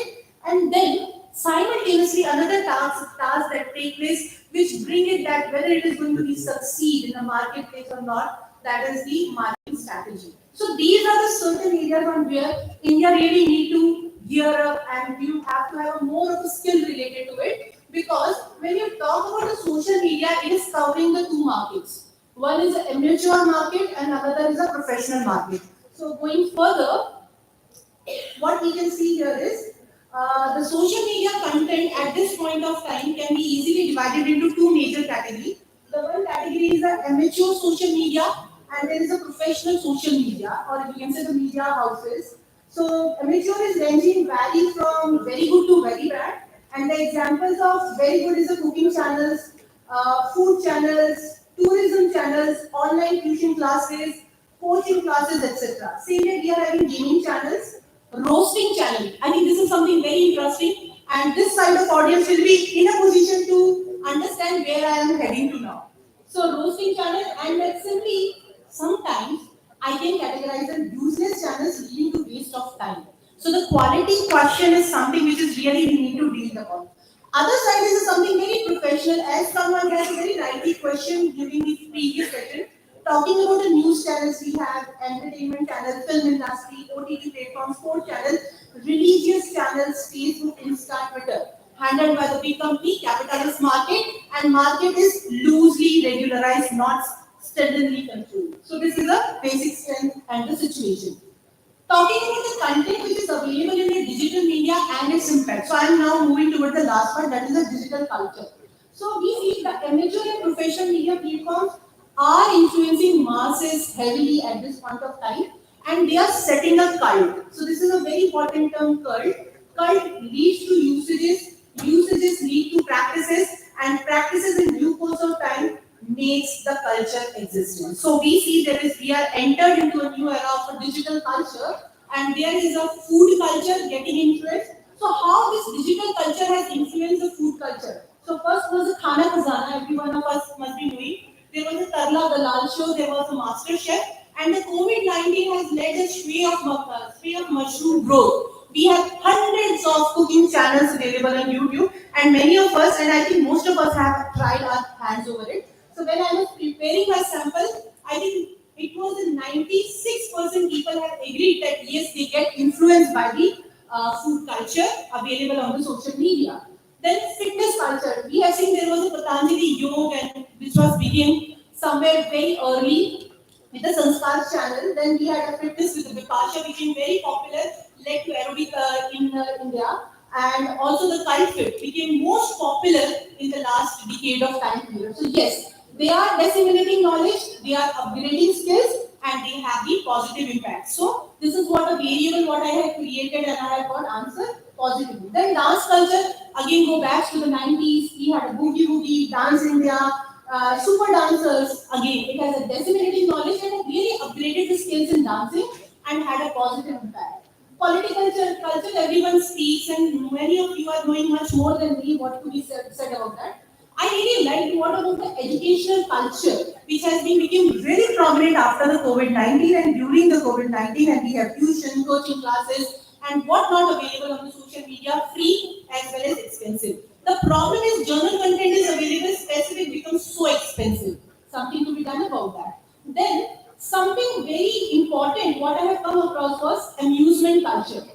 There was a real Instagram and YouTube channels which provide fun, refreshing, addictive, which give fun, very refreshing, they are addictive and leading to a waste of time. I'm sorry to say, yes.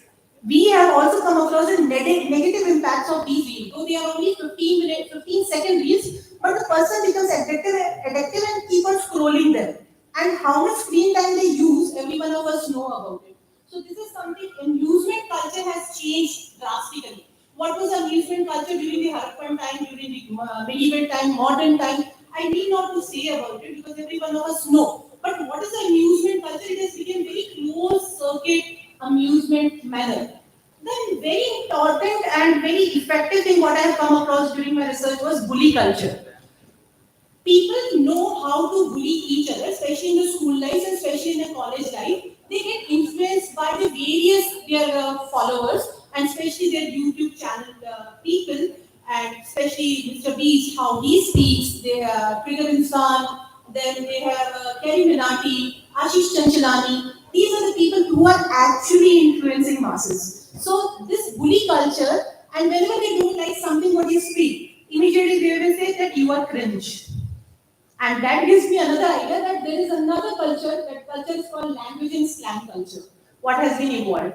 There is an altogether new language which is flowing in this side among the youngsters. Am I right or wrong?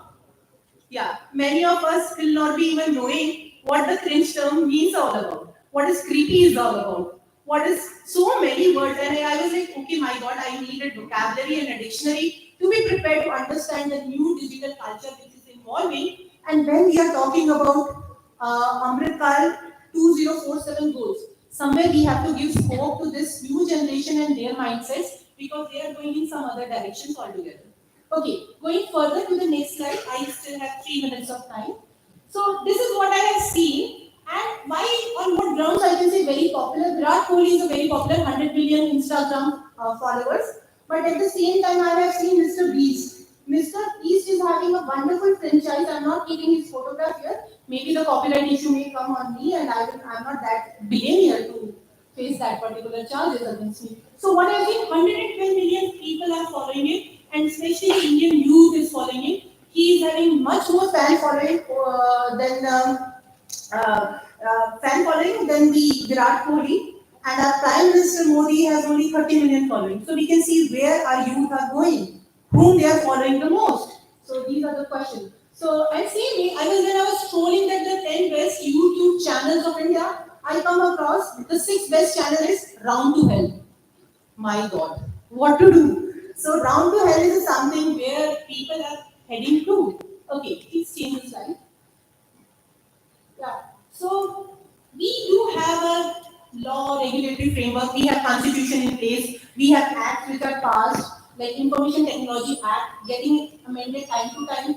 We have guidelines issued related to digital media ethics. Recently, it has been also amended, and we have important judgments passed in 2015 and 2019. Sorry, 9 dealing with the social media and the content related aspects, but there is a miles to go. This is an area of a law which is loosely controlling the entire social media and amateur social media industry, what I have come across. Please change. So what we can see is there is a need where this social media and amateur social media is required some sort of control by having some ideas. I'm just putting those ideas that how this can be further worked upon, like popularizing communication devices other than smartphone for children. So there has to be a devices which does not are a smartphone, but definitely the parents can have a connectivity with their children. So this is one, and this to be given to the age students below the age of 16. Then media detox programs. So these are the detox programs are required now. What I really feel that everyone, like what is happening in Australia and America, some of the studies I have come across, that they suggest that a person has to leave 10 days of their offices, and same way, I think we should leave 3 days at least our mobile phone. I know I'm not doing any encroachment into your right to privacy, your freedom of expression and speech and your freedom zone, but definitely we need a time to detox ourselves from this social media, and that has become really important. Artificial intelligence has identified your interest, and that is a negative thought. And this is I'm saying on the basis of the study that once you have scrolled some very interesting song from any of the Tamasha movies, for example, a song. कभी तुम संभल जाओ दिलिए संभल जाए कैसे तुम्हें रोके जरा. So this song is so beautiful, but it is having a sadistic, very sad feeling it gives. Once you hear it, your artificial intelligence will work. It will keep on giving you sad songs. Okay, if you have seen some person jumping from the up to down, artificial intelligence will give you so many such similar reels. As an outcome, it is impacting, this digital mindset is impacting the mindsets and the physical well-being of the youngsters. And that's why the suicidal rate among the youngsters have been increased in this 20 years of time period, and that's really need to be regularized some way. Okay, and when we're talking about screening time and having its duty over the broadcasting, if the time would have permitted, I would have talked about the other variables with which I have tested it. So the last slide, going further. So what can be the role of research in social media, skill India and digital culture, and how to do it? So this can be a question you can ask me, and I can answer that at that point of time. Thank you very much. Thank you for a very brief and effective presentation, Rujaji. Now I request.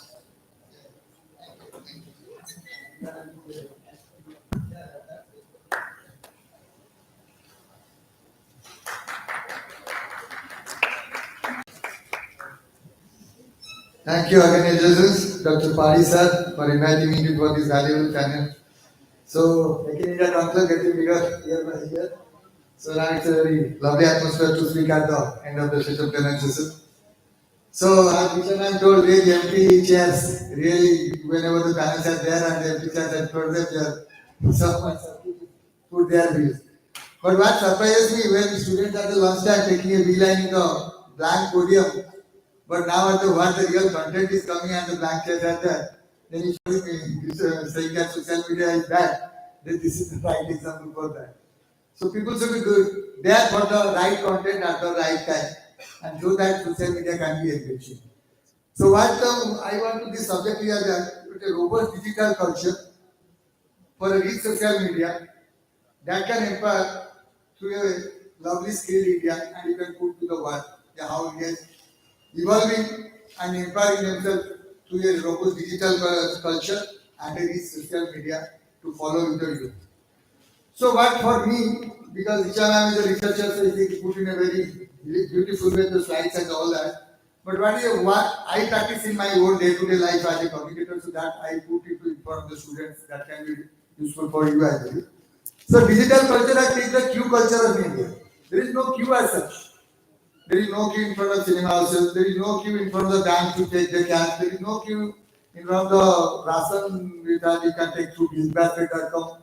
There is no queue in front of the LIC offices to put their check and all. So all those has been taken care. If you have a BizBasket, you have a Apna loan, or you have a from this finance or Zomato, or you internet queue in front of the cab also to take a cab. So that culture has been gone. Now we are only waiting when government will do a app or some system, then we don't have to go to the vote booth. And that we can also give as an Indian Idol, we can also elect our MLA or MP. That is soon going to come, and that way the digital culture has really did and really taken empower all the life of the Indian common Indian and how it is coming on fluently. As I was saying, rural and urban gap, that way also it is reaching very rapidly. You can say that you can have if you have a in a village, if you can tweet, a teenager can arrange lakhs of money by tweeting his Sonu, then that is only empowerment. If nobody knows him and he's through a photograph and all that, he's putting a tweet and getting help with mother and father who is in hospital. That is the empowerment this social media has given us. So that way, how rapidly these things have come up. that we have certain things are coming in your fingertip where you are really facing that God, I can arrange a blood for my relatives at one hospital, I can outsource funding for operation, and I can put my complaint to the prime minister level, the chief minister level, and prime minister level, and who are the real concerned officers, I can directly complain to them. So which are giving? This is the method tweeting, and what we are conducting at this forum, the whole world is waiting when this Donald Trump will make his fast tweet after each city. So that way, the social media general power is controlling the, you can say, which is a bigger one, Twitter or an individual. That way also the world is seeing. So when you have certain things in your Twitter is coming up and you are a part of that, it is going to influence your day-to-day life and you can't be escape from that. So that way, and when this thing and you are engaging social media experience, you have to be very, very skilled. Like that, when I was talking to a friend, she told that my son has also 3,000 followers. Like that, the social media is so easy to put up. But not my friend, it's not like that. If I am in good shape, it doesn't like that. I can cook for the entire people in my sari or in my marriage. The people are coming, I can't take up a catering service. In that way, if you are putting a social media and you are a good Twitter handle, you have to be very, very skilled how to put it. Like in the railway, that railway or PMO India, whoever a site people are managing, or for that matter, any individual politicians, if you know that people are managed by somebody, it has a very, very, you can say how to put it, it has some media sense. He just can write stuff, he just can write certain stuff that will go to the mainstream media. It's not like that. You have to be very, very skilled how to put it. So in that way, that skill one has to appear to make a good Twitter handle or Twitter handle for somebody. And if he is writing certain things, it has to be backed by the facts and figures. If railway is connecting, they have now the officially 20 or 30 odd Twitter handle to put everybody or put all customers to help them at the right point of time. The information or what are the facts and figure has to go in a proper way. And next day you can't say that they are now you did a mistake. So it has to be so whatever you are doing and whatever the communication is coming has to be in a very, very prolific way and has to be backed by data.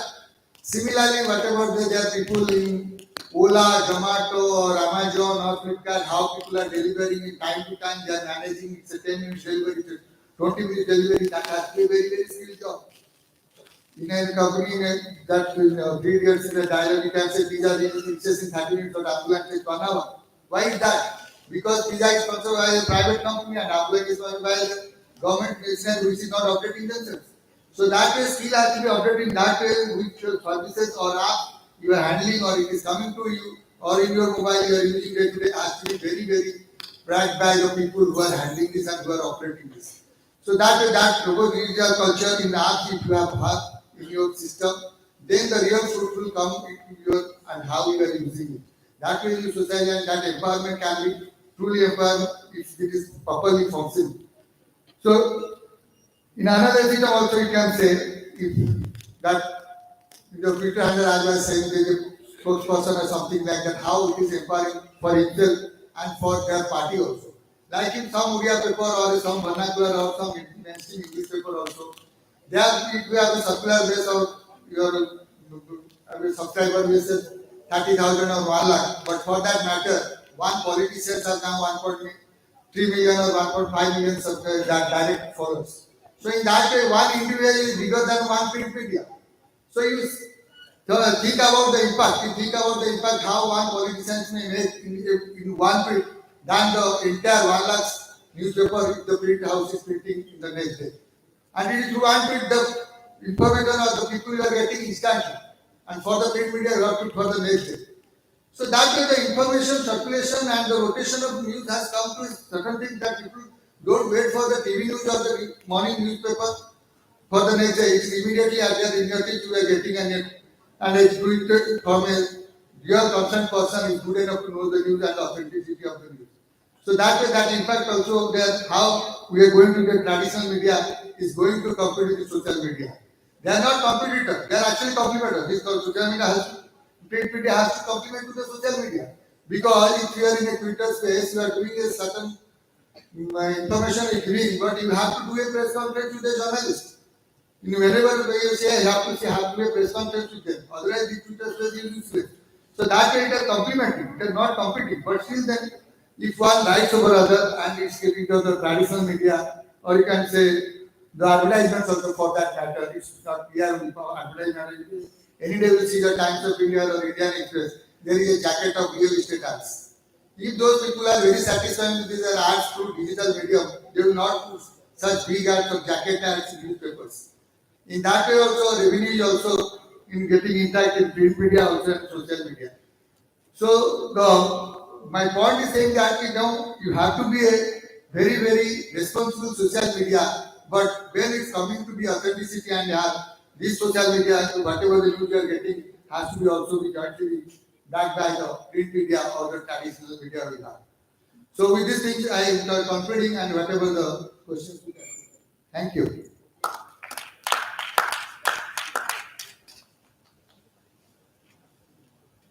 I request the audience for the questions, please. Make short questions, leading questions, and write first. You know, one was this week's speaker, there is post 1, 2, 3 like that. Don't waste time. Just go ahead. Will I ask one question to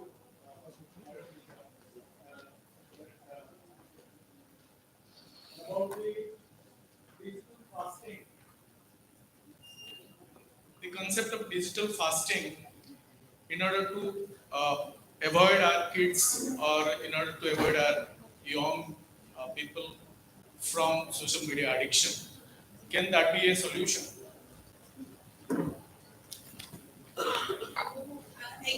Yeah, so when I said about the detoxing from media, it is nothing but a other way saying defasting, digital fasting. So I think this is something very important. It's going to take place because it's like everything is work in a synergy, thesis, antithesis, and synthesis. So we are moving towards that, and it is bound to happen. The early we complete our research, the better results we can have. So we can have a first study on the digital fasting, have an example, like preparing sample of 120, making an experiment over there, and how their reactions are there. So if we make it in a more meticulous manner, as in very authentic research, I think that can be more impactful, can be accepted, and can be popularized. Yes, thank you.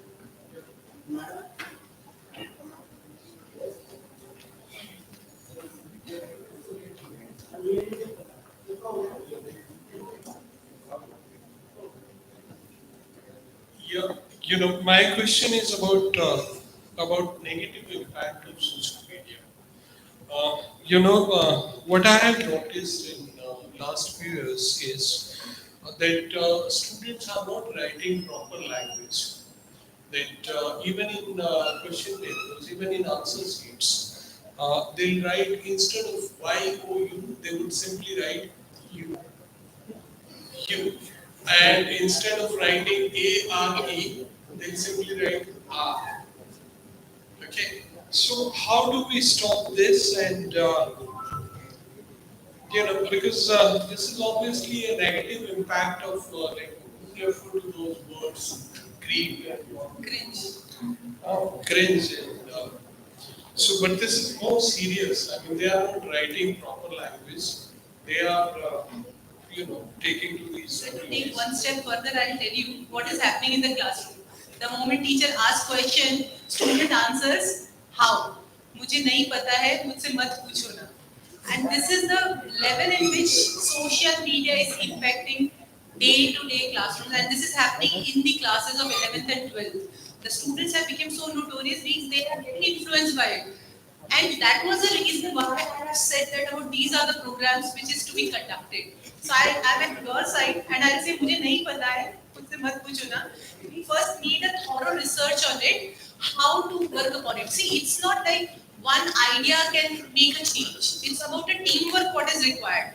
This new generation is so powerful. Like Kerry Minati, born in 1999.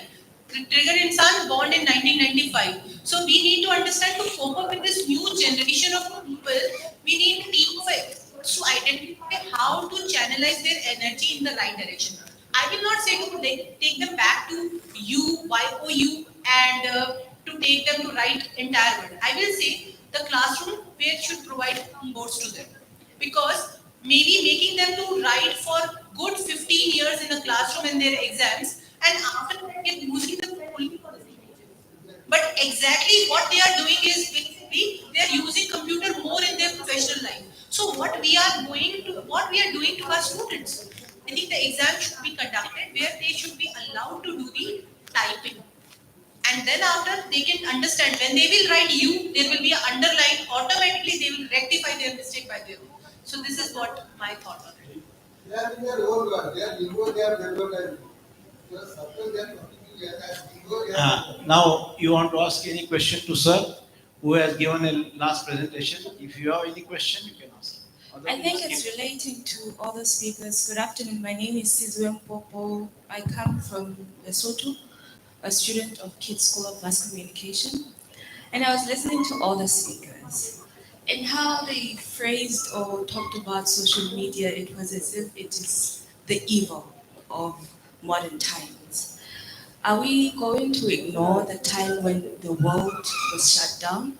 Everything was at a standstill, and the only thing that kept us connected was social media. The only thing that kept us sane was social media. The only thing that also helped others develop was social media.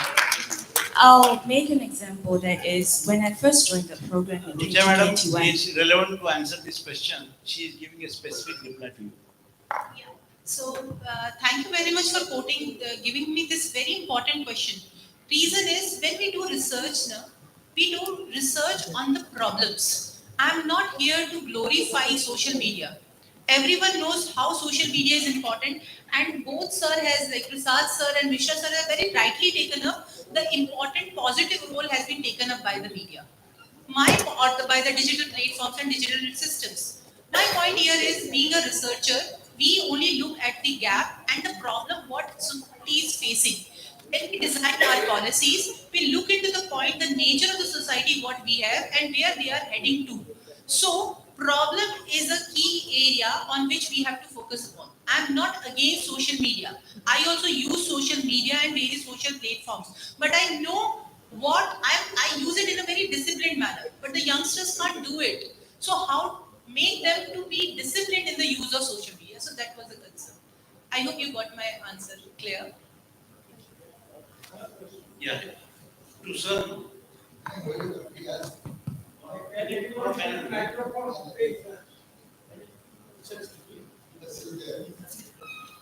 I'm Ashwini and I'm from Bangalore. My question is not addressed to, particularly addressed to any of you.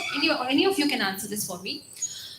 Keeping all the pros of social media in mind, I would like to ask you, is there a need for restraint or controlling the social media, keeping in mind the fake news that spreads over this platform, or the hate speech that spreads over this platform, or the language liberty that it gives to an individual, where there is no control at all of expression? So, should we be controlling it in certain way? Because many times when we watch a certain video, we think it has happened in India, and it will be spread or passed on to the entire community with an explanation that it has happened in so and so place. But if you check it, it wouldn't have taken place in that place at all. So there is question of credibility that arises when we are passing, sharing, liking the content that is being uploaded on social media. That I'm saying. If yes, how can it be done? Yeah. The first thing of the nowadays social media is the less consumption. The less you will consume, the less you will spread. I believe so. The responsibility lies with the user only. So what you want to actually share, that is the whole way. Where things have come up in respective media, in Facebook or Twitter, whatever, there is a fact check now. Whatever the things are coming, if you have any doubt, you can send a fact check whether it is correct or not. Every handle, some of the newspaper handles also have developed that fact check. So, but the responsibility lies with you whether you want to share any news which is not relevant to anybody. Because there are certain accident news or any heinous crime or certain things which is not useful for your family or friends.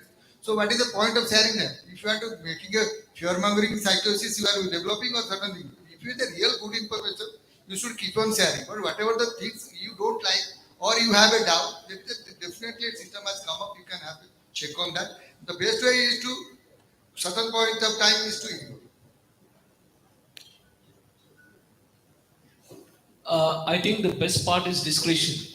As social media doesn't have any censorship as such, I would rather feel that in the absence of any particular type of controls on social media, discretion is better part of valor.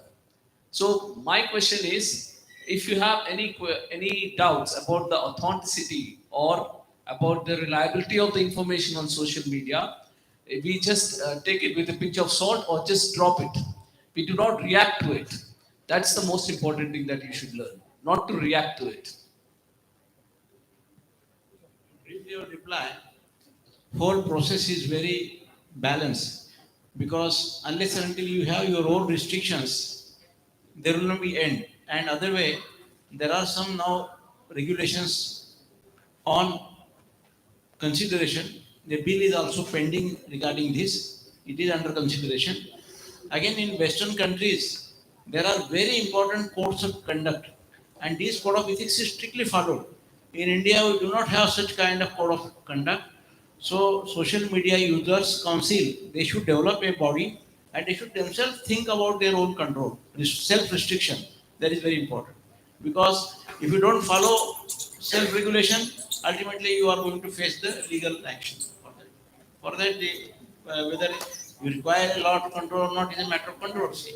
But two things are there. One, Lakshman Rekha of social code of ethics, and if you cross the Lakshman, again you will fall in the. This is the answer. Any other question? I think all questions are over. Uh, Now, in the context of many observations about the digital media that the panelists have made, has the time come for the youngsters to do a coaching class to the senior teachers that this is exactly what they mean in their answers? Is it the right time? Because maybe we are not digital natives. We come from a different era. The youngsters are right in following their culture. No offense, no comment. But we don't understand them as examiners. And poor kids, they pay a price for it. It would rather be if the universities convert all their buzzwords into full sentences and give to the examiner. If this buzzword is there, this is the answer. Please correct it in a valuable manner. Is that the right solution? Thank you very much. Thank you, sir. I think this is a right time to speak about it. I will say I will be agreeing to it. Reason is there are the experimental schools of the education. Why not those experimental schools of education which are associated with the education faculty of graduation level and post-graduation level to take up this task? Because ideas are very good. These are the hypotheses. These needs to be experimented, examined, and then after it should be executed at a mass level or at a national level. But I think I will welcome this idea because this is something time is changing. We cannot keep our youngsters to do what we want to do.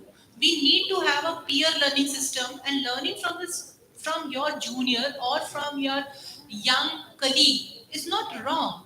This is something, a colonial mindset from which we really need to free. So this is another part of the punch brand, that's freeing our mindsets from the slavery. So that it is only senior who can give order to the junior, junior will give order to the subordinates. Or teacher will give the order and what teacher says it is right. It is wrong. Nowadays, it is a lot of knowledge which is available. There has to be more interactive.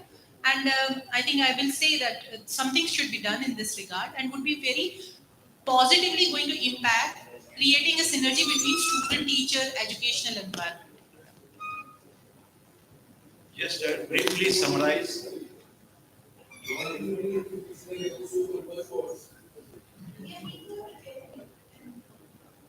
So, I will briefly summarize the whole session. The panelists have given a very relishing food for thought and they have incorporated their ideas in a very short and very sweet manner. I thank all of them. And the learned audience has also participated, elevated the discussion with a very high level. So, Digital India is a robust idea, and I think that if you follow these guidelines and see restrictions, code of ethics, I think this media will help empowerment of the rural poor and also will enhance the skill India and will also a total empowerment of women, weaker sections and marginalized. The media should go to Jayaprakash Ji Narayan when he was interviewed on All India Radio after 1977 total revolution. He said, I have no fear regarding expansion of media. Media should go to people, media should go to villages, and media should serve the cause of the common man. That is what Lokanayak Jayaprakash Narayan said after his interview on All India Radio on 30th March 1977. So that also we can add one more line to their interview, and he said we can say that media, social media, which is providing new hopes and aspirations for the common man, should be properly and carefully used, and hopes and aspirations of the last man should be reflected. Thank you very much. Thank you for patient listening. Thank you. Sir, I'm Nitin Gaikwad. I'm from Aurangabad. I'm research scholar with Dr. Baba Ambedkar Marathwada University, and I'm doing my research under guidance of Honorable Professor Dharukar sir. My question for the panel is, like I come from the era of radio and print, and now then afterwards we had television, and now we are digital, we are online, and we are on social media. What panel thinks? What do we have in next? What is in store for us in future? Thank you.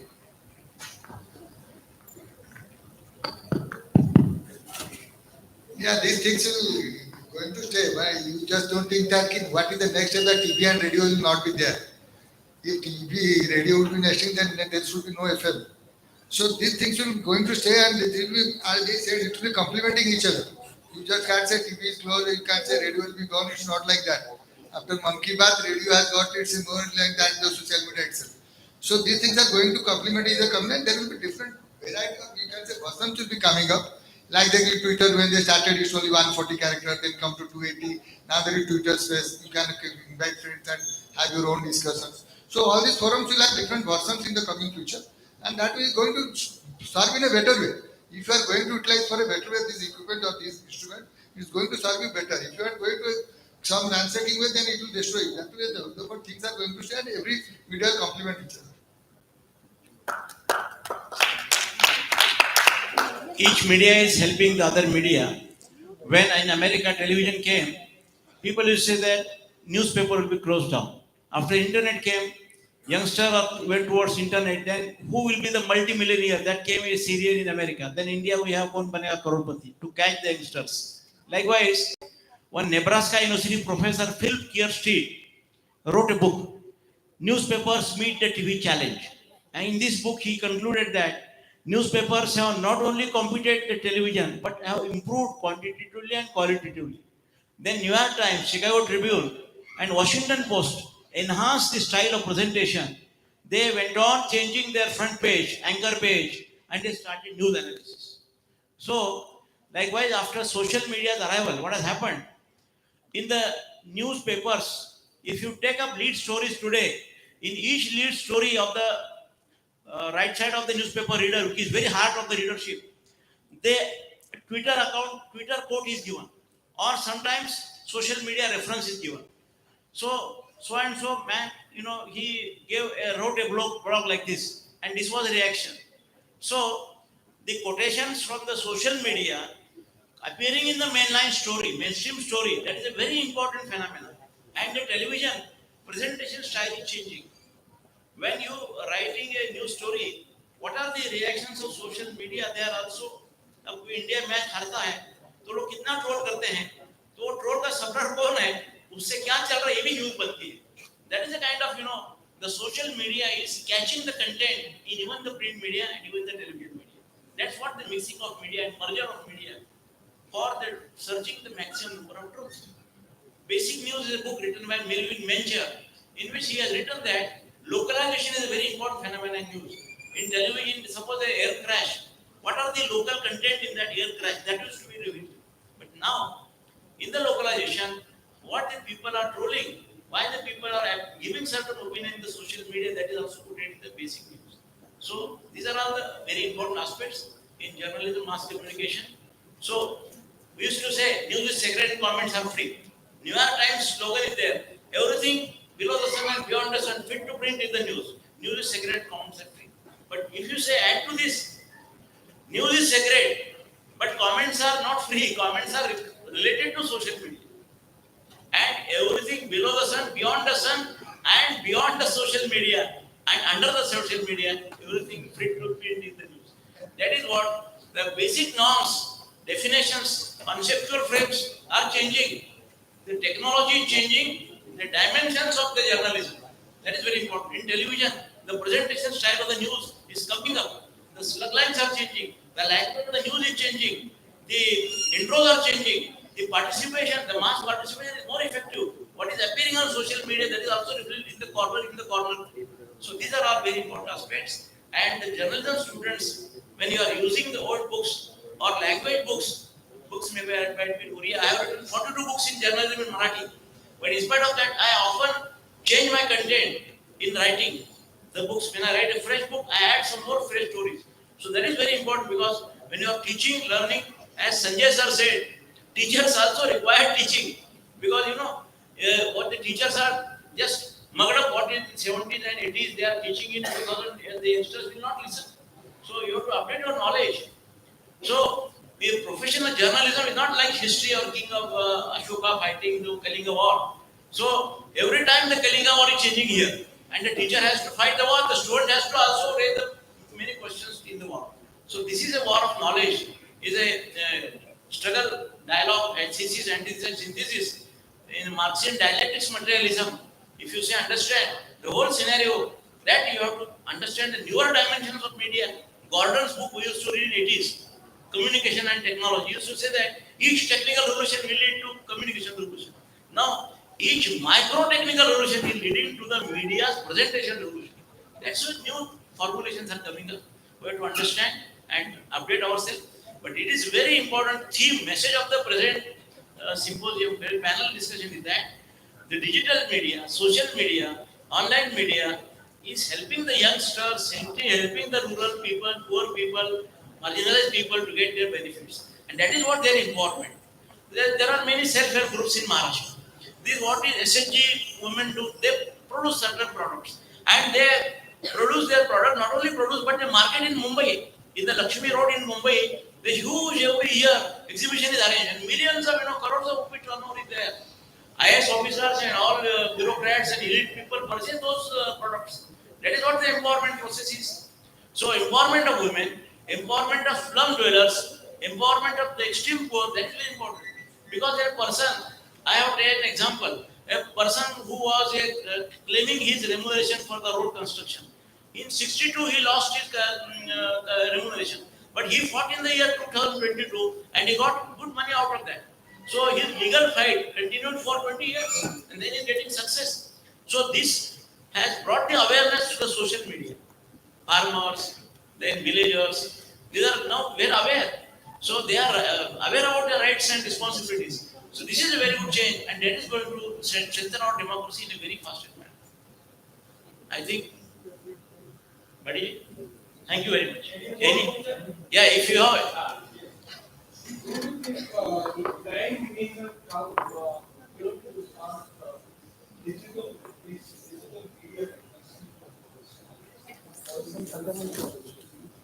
This is a very because I visited Mewar around that time, and some after the cases were lost there. These cases were lost because people had smartphones. They had access to this data, but they didn't know how to use it. So they were using each other's voice and references and how cases were being filed there. So I want to hasn't the time come at least to draw some guidelines that okay after this age you can start using social media. I'm not talking about censorship. That's why I'm saying guidelines and legal guidelines.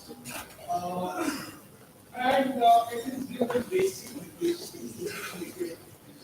Maybe you can make it part of media skills, but at least tell them this how you can use your social media. It's a very good question. It's a, we call it as a media logic. Peter,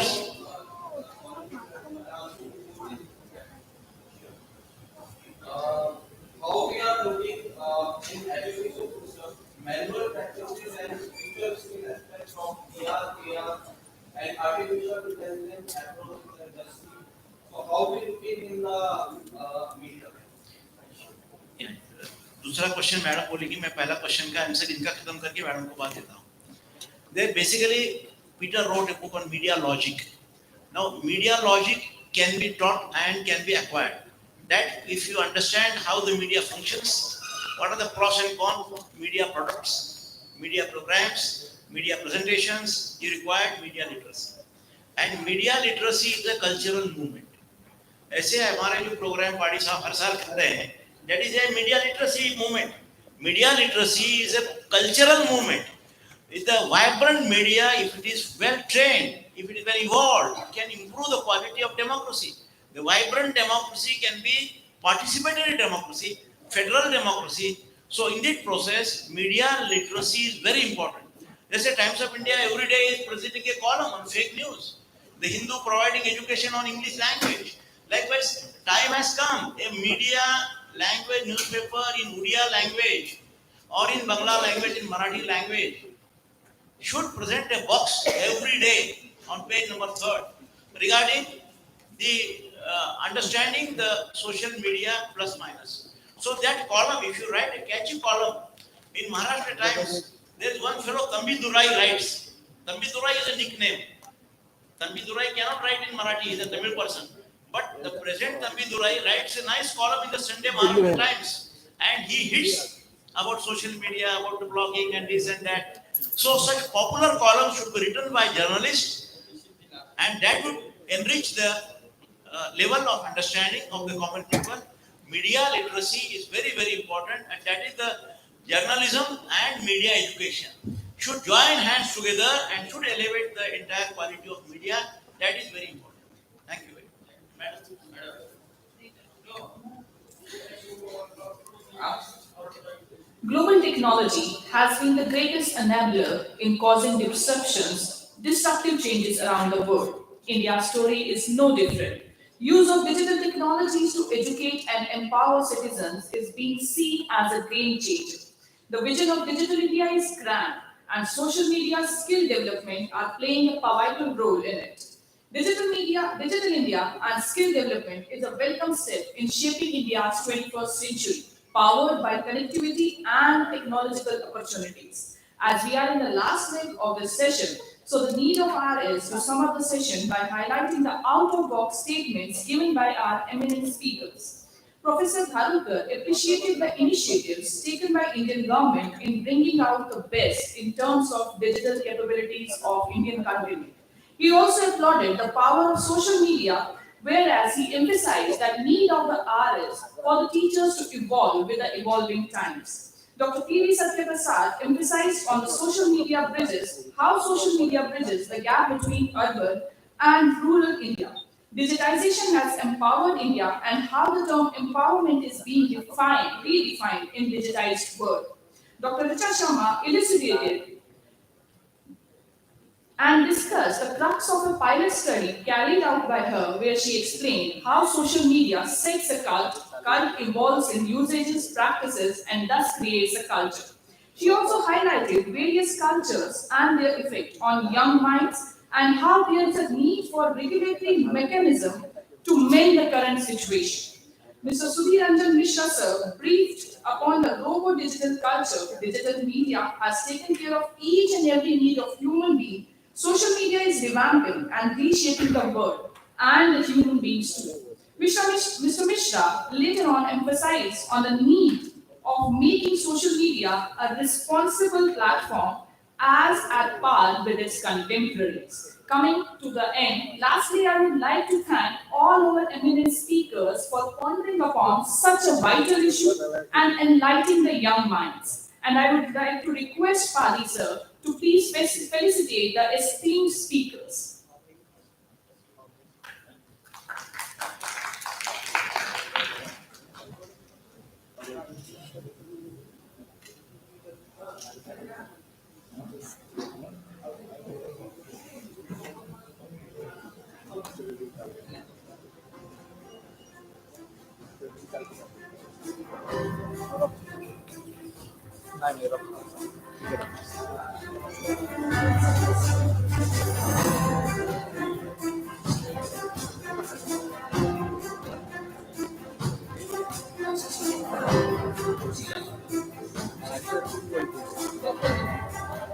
Dr. Richa Sharma, Deputy Director, Indian Council of Social Science Research, ICSSR, New Delhi.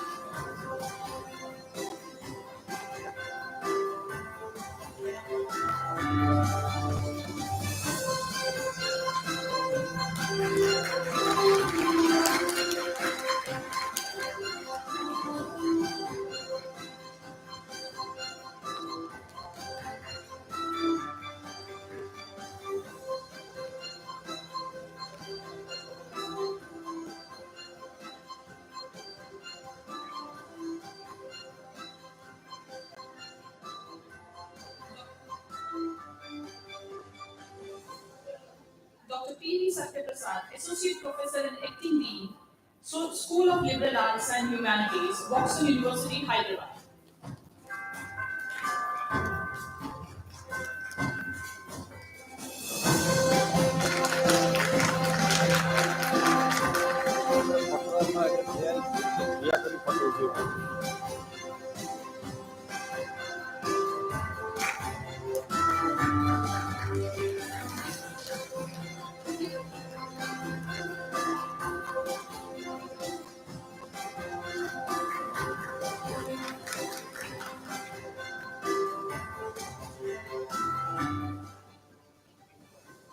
Mr. Sudhir Ranjan Mishra, Head of Corporate Affairs at Paradeep Phosphates Limited.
Hello.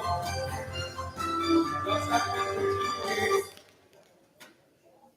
we'll have the evening cultural program. We had invited very popular top tier sport dance troupe of our state, and the delegates and the guests, those who have come all across the country. I hope you all will enjoy the rich cultural heritage of our state, that is Odisha. And first, we will go for the Ghumra dance, very popular folk dance of our state. The Ghumra the group from Kalahandi. And after that, we'll go for Sambalpuri folk dance. It's also very popular folk dance. I hope you all will enjoy the cultural evening. So we'll go for tea, little bit snacks, followed by the cultural evening. Thank you, friends.